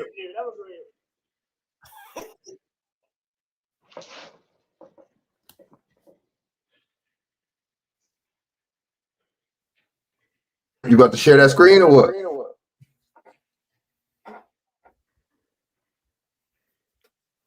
I got it.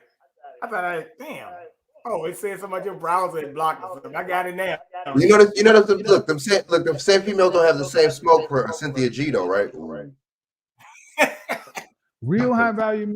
We're talking about Order 66, or we're talking about stuff from Brittany Renner. What are we doing? Or do you have a question?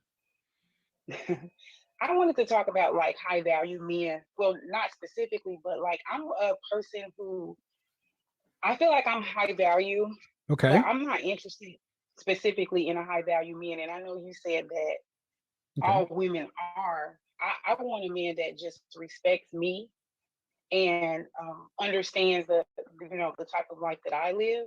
Okay. And I'm okay with somebody who's just for me. Like I really feel like God may have put a person in place for me, and I'm not gonna Let me. decide that I'm You not mind if I gonna- ask you? Mind if I ask you a couple of questions? Yes, So, do you have any children? yes, How many? 2, By the same father or different fathers? same. All right. Would you like to be married one day? I would like to be married one day. Okay. Would you like to have any additional children after you're married? If asked by my husband, I would definitely have children for him. Oh, cool. Do you care if your possible husband has children? I don't. If I'm gonna have them, then I would have to equal the playing field for him too. Okay. So, if you had kids, how many more would you have? 1, 2, what? 3, 4? I would have 1,000 if that person that was for me wanted 1,000 for a kid. Okay. Now let's be realistic. Now I'm trying to be real. No, I would. Ma'am, if you he can't have asked 1,000. You me, can't have 1,000 kids, ma'am. I appreciate the but I'm trying to. Yeah. How many kids? However many he would want, I would have those kids. Oh, okay. Jesus. Okay. So let's say he wanted 2 kids. Just 2. You're 35, right? Yes. So after you're married, would you want to have to work to pay significant bills after you're pregnant with your next child? Yes, I would like to continue to work. I like. I said no. The question I asked: would you want to have to work? Not would you like? I said, would you want to have to? I don't want to have to work. Okay. So, if you had 2 more children, so that'd be 4 total. If he had none, What percentage of the overall family financial load would you, as a wife and a mother of 4, want to have to be responsible for a lifetime? Meaning right now, as an unmarried woman, you have to be responsible for 100% of your family financial load. But as a married woman, what percentage of the overall family financial load? That means the children, that means the mortgage, the cars, if the children want to go to college, the family trips, the vacations, the investments, what overall percentage do you want to have to be responsible for? 50. I feel like that's reasonable. 50%. So 50% means if you stop working or lose your job or cease to earn, the family is at critical risk. Right. Okay, so that means if you stop, let's just say you got sick or you broke up, that means you want half of the financial burden to be on you. So that means that's a lot. So that means you end up, are you sure? I'm positive. I'm very conscious about money. Okay, ma'am. I just want to be clear. 50% is a high burden. So that means you go out, every dollar that's spent, 50% is yours. If there's a kid's college and tuition, if the tuition is $15,000, you got to come up with $7,500. 50% is a high burden, but let's go with that. Mm-hmm. What state do you live in? Illinois. I'm from Chicago. Okay, Chicago. What kind of annual income do you think you would need for a middle class lifestyle for a family of 4? What kind of to have a decent home, have access to good public schools, things like that? What do you think you need for annual income combined for 2 adults and 4 people, for 4 children? For 2 adults. Mm-hmm. I think that like 150 would be okay. 150? Yes. 150,000. Are you a nurse? Because yes, I am. I've been making around that up until this year, and I have a really huge house and Okay, really great neighborhood. but I need you to listen. You said you've been making that? Yes. Around that? Okay, but we're talking about doubling what you have. So you'd be, if you only had 150 total, that means you'd be taking a half a step back. You need more. So you want to rethink about that? Because if you already are living at 150 level, you need more for another adult because he has to make some money than other kids. Right. So I'm considering that, like, for example, last year I didn't work for 8 months and I was able to cover my bills with my Okay, but that's no, ma'am. See, no. See, you start to overcomplicate things. I just need the number. If you make 150, that means the man could come in, be your husband, and have to make no money. If you say all you need is 150, I'm not asking to make any money. You asked what would be a comfortable amount. Yes, for a family of 6 people, not 3. You got that for 3 people. Yes. Okay, ma'am, stop trying to outthink the question. Please stop trying to outthink the question. Okay. She laughing. It's not going to get you anywhere. If it's you and your 2 kids on 150, a man, a husband, and 2 more kids, how much more money are you going to need?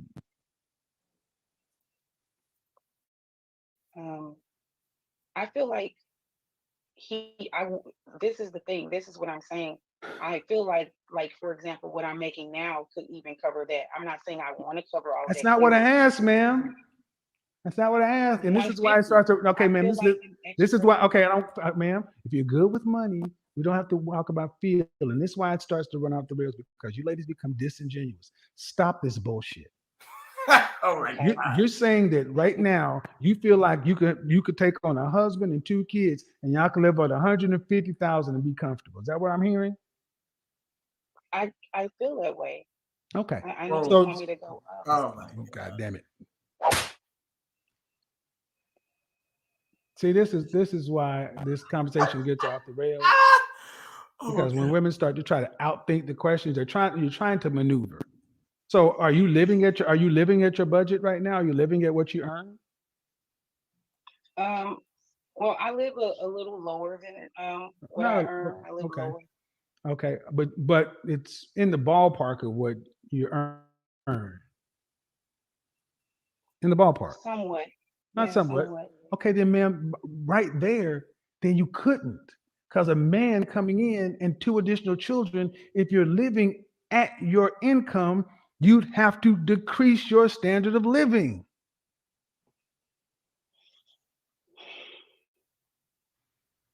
Simple math.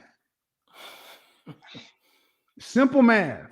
Ma'am, if you're living at $100,000 income, if a man comes in and you have 2 children, that doubles the amount of people.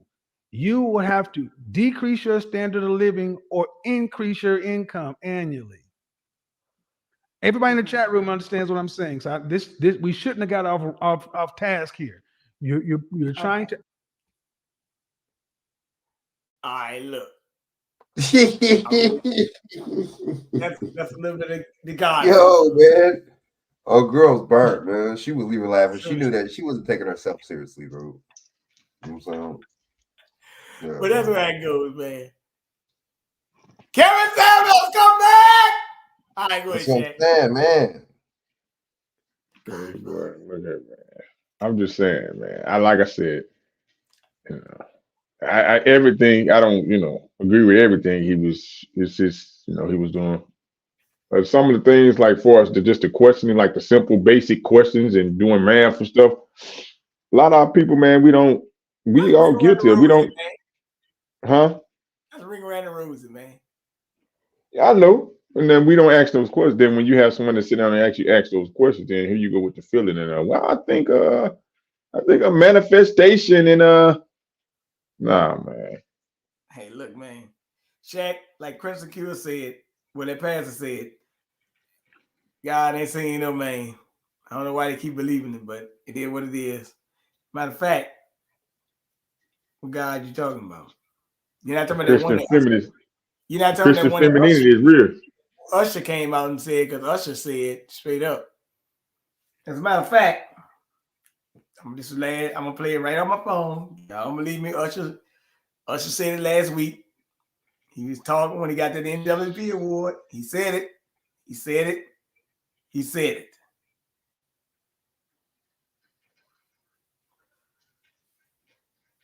He would have received this amazing award from the devil. Nah, Usher, don't try to clean it up. You said it right. You said it right.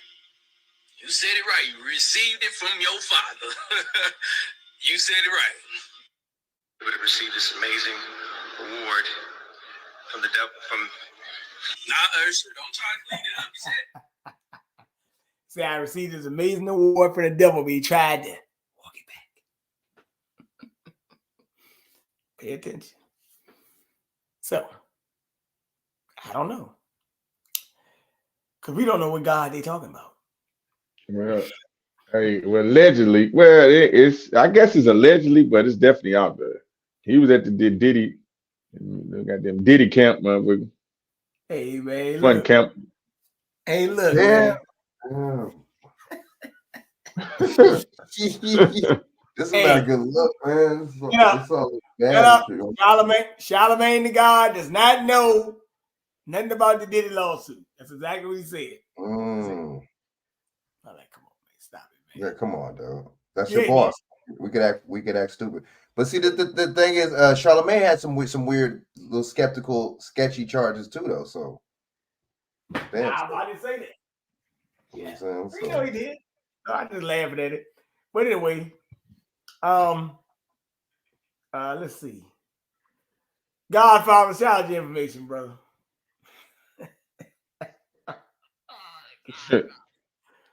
Nah, I ain't a Godfather. I'm just Kevin a man. Kevin Samuels come back. Yeah. All right. Yeah, what you want? What about me, goddamn? Hey, look, the new phrase, niggas. What about me? What about me? What about you? That's the new phrase, baby. What about me? You see, she was saying it was all about her. I was gonna bring a man that's for me. I think it's a man for me. Toto had a song called "What About Us." Yeah. But nah, you can catch me on Instagram streets, Shaq_Edwards, Facebook streets, Shaq Edwards. You know what I'm talking about? Shaq Waller on YouTube. You know. Hey, look, let's just say this. I was just kind of laughing at her because it just kind of made me geek because I'm like, yo, what the hell? The man that asked what you feel like, he said, can you afford it? And Chicago high as hell anyway, so I don't need. She told you she make $150,000. How the hell you know that? She could have been joking about that too. But nevertheless, but she did say she was living below what she make. So she did let you know that. Just paying attention. But hey, look, I know one thing. A cow don't have number one calf, and sometimes a human may have twins or triplets. But what I'm saying, unless she was living 900 years, she ain't having no 1,000 children. I can tell you that for sure. So I don't know what the hell that came from. I don't know what vortex that came from. That was kind of crazy. She was all over the place with that one. But I guess she was making satire or something. I said, man, this is bad. I mean, that's why they call him the Godfather. He brought out a lot of things. I give him props for what he did. Like I said, I'm not like these women. You know, like I said, like I'm like Shaq. I don't agree with everything. As a matter of fact, I mean, you know, I listened to him every now and then back then when he was living. But here's the problem. What got me when he died, and they said that you had women that were saying, "I'm so glad he died." I'm like, yo, I've never heard people talk like this. What is wrong with these people? Y'all sick in the head. And I said, but I thought you, Frank, I asked the girl back then, I knew. I thought y'all like black men. She like, not those types. She said, they're great types. I said, what do you do? She was like, they don't understand. They came out of our womb. And that it is disrespectful to have him degrading us like that. Well, he didn't come out of her womb. Well, I know, right? Yeah. That's yeah, she like, hey, look, she got every womb in the world, right? But but yeah, she was just saying that, you know, it you know, when they talk about this, and this is the reason why men, you know, think that they don't have to pay for dates anymore. So I say, ain't nobody never say that. He never said that. He just said that they're not going to stop paying, basically, if they don't get nothing out of it in return. That's what I think. That's more so what he alluded to. More so than anything. But I mean, you wouldn't keep on buying a product to fix your house if it don't work neither. So I'm not understanding the concept here. You know, but yeah, what it is, right? So, you know. But I mean, like I said, he was entitled to his opinion, you know, his facts, and he brought up statistics sometime. And one of the statistics he brought the most, which even enlightened me on to something. Watch this. He talked about all these women degrees, but a lot of these women degrees have never been married, and some of these women are even 50 years old today. You got women 50 years old still, you know, trying to go get the third and fourth degree. I know a woman that told me her mom trying to get her degree at another degree at 69 years old. I said, yo. Man, that's doing too much, man. Come on, man. What else are you going to do? Hey. Now we're getting a little bit up too. She was 45. We're getting too carried away with this. She was 40. Hey, look. She was 45, man. She was 45 and had like 4 or 5 babies. But see, I just think what it is, they just like the fact that, school and, independent, that's that independent shit, dude. Oh, I can do this and that. But damn, okay, but independent, that means you got to do it. You're doing it alone. That means you're alone. Let me say this. I'm going to try to bring this up. Wait a minute. Beyonce had a song back in the day, to the left, everything you own in the box to the left. Remember? Damn. She said, she was like, what was that song called? Irreplaceable. She was like standing in the front yard. It's independent, right? No. This was irreplaceable. Oh. She was like, you rolling all around in the car, I got you. She was like, baby, drop them keys, hurry up before your taxi leaves. And then she said, stand in the front yard thinking I'll never find a man like you. You got me twisted. That's what she said. Back then. She told you to the left. Then Beyonce had another song called with Jay-Z called Upgrade You. Let me upgrade you. So you gotta understand. I know a lot of y'all women like Beyonce.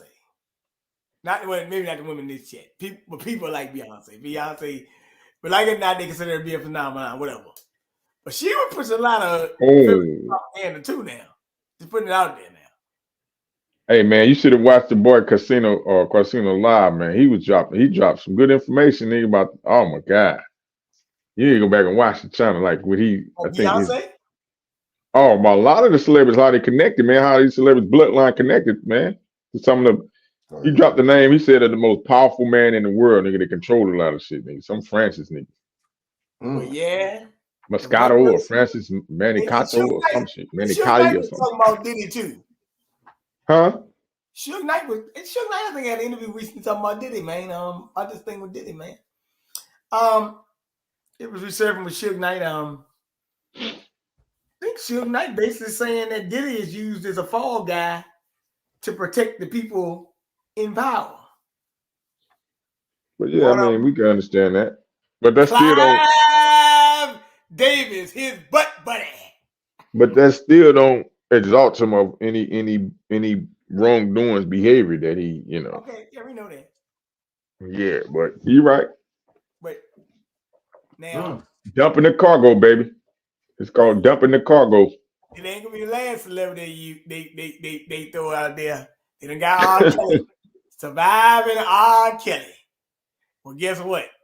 They might start making a document and say surviving P. Diddy. Watch out. Well, what happened to Surviving Weinstein? What happened to Griselle Maxwell, the lady that was on the Epstein? Whatever happened? She just disappeared, right? So I smell science. I smell crisis actor. That's what I smell. Let me say this. Let me be cool about it. Weinstein got convicted, but here's the thing. They did not show you this Weinstein thing. They showed you at all. No court. Look, they had the Weinstein trial in secret, man. Like, I mean, people knew about it. Somebody just said they coming after Jay-Z. That could be next. Hold it. But let me just allude to this point. Claude Armand, I'm gonna disperse and get out of here. A lot of these celebrities, like Shaq say, the contract is up. Time to be replaced. So they got new clowns on the block. But go ahead, Frank, share the information. Yo, this is good information, good feed, man. So we just gotta stay on point, man, and just stay skeptical of the media, the government. Do you believe in the Baltimore psyops? Man, that was definitely a big psyop, man. I mean, I don't rock with Candace Owens. She did leave a good little mark, man. She did break it down earlier. They go check out movies funded by the CIA. You know what I'm saying? And so propaganda is just so if it's movies funded by the CIA and the government, guess what? That lets you know that the media is the local arm for the CIA and the government, right? It ain't just these people. It's these people like Charlemagne. It's a lot of these people that are agents, man. I'm telling you. Here go your favorite saying, Frank. Remember, Remember this. Oh yeah. Someone said the same thing you said. The government does some bad things, right? But listen, they show you in the movie, right? For entertainment, but the entertainment he's watching is really what they about to do to your ass. See that? Man, that's real. That's real. Transformer. We cannot forget, yo. Remember, Black Hawk Down. 1915. Don't forget. They keep telling you we don't forget. We got to keep refreshing the people's minds, and letting them know. Don't forget 1915. Woodrow Wilson played Birth of a Nation in the White House, dog. Now that was supposed to have been a national movie, national, but it went international. So other nations watched that. It got streamed to them. So they got the message. So don't think when these people come to this country that they don't know who you are and what position and place you're supposed to be in. Get your mind right. A permanent underclass. Yes. But that's how you do it. Yeah, that's a good point. Yeah, so man, salute, man. We gotta stay vigilant, stay guarded, stay on it. You know, keep our heads above water, keep our foot on their neck. Just don't fall for this propaganda, man, because they keep hitting us with this in this election year. They're gonna keep hitting us with more and more as the day goes by. All right, you see how the time is going by so quick. The years are going by so quick. Oh yeah, PSYOP Saturday, baby. You know what I'm saying? So look, check this out. So y'all can hit me up on YouTube XX Frank Nitty XX. Also on Instagram or Frank Jones 8115. Get at me, hit me up, man. Check out the content. It's good shit. Now wait a minute. Now don't forget this. March Madness not over. Got a couple more days. 31 days, number 13 again. But check this out. Don't forget, when the solar eclipse happens on April 8th, that will be the last game of March Madness. That will be National Championship game night of college basketball. The end of March Madness. Interesting. Hey, they tell you they're canceling schools for the solar eclipse. People gonna be off work or get time off for a 30-minute time for the solar eclipse. They ain't talking about canceling the game. Right. I guess the basketball game, the show must go on. Ready circus, baby. Now, Shaq in the Dallas area, Houston will be down there this weekend. They'll be playing Duke University. The Duke Blue Devils in the Houston. No, it might be North Carolina down there. Hold on. They can do get North Carolina. I know they're gonna be down there in Dallas the weekend for the Sweet 16 and Elite 8 though. I do know that. So Sweet 16 Elite 8. Mm-hmm. Yep. That'll be Thursday or Friday. Whatever day Houston playing Duke. I do know Houston playing Duke. I think North Carolina, I think, going to Los Angeles. I got to call I got to call some people to find out what's going on, how that's going. I think they're going to Los Angeles. Somebody going to Los Angeles. Someone going to Houston. Last week, there's in Memphis, Tennessee. Someone was in Indiana. Charlotte, North Carolina. But it's March Madness. But for the people in Baltimore, sorry about it, because it's not March Madness, it's March Sadness. That's a bad incident. But get to the bottom of it. Some dirty hands involved. It was no accident. And be a proud conspiracy theorist, they say. Don't take conspiracy theories as a detriment. Take it as a badge of honor. Because when I say somebody's a conspiracy theorist, I don't give a damn who it is. It can be a person I don't even like. If they call you conspiracy theorist, my antennas jump up when I start to say, let me listen to this person because they might be on to something. Because a conspiracy, in all honesty, only means two or more people conspiring to do something. That's all it is. But that's a fact. But anyway, I'm out of here. Y'all take your time. Have a good night. You. All right, y'all. All right. I'm out. Yes.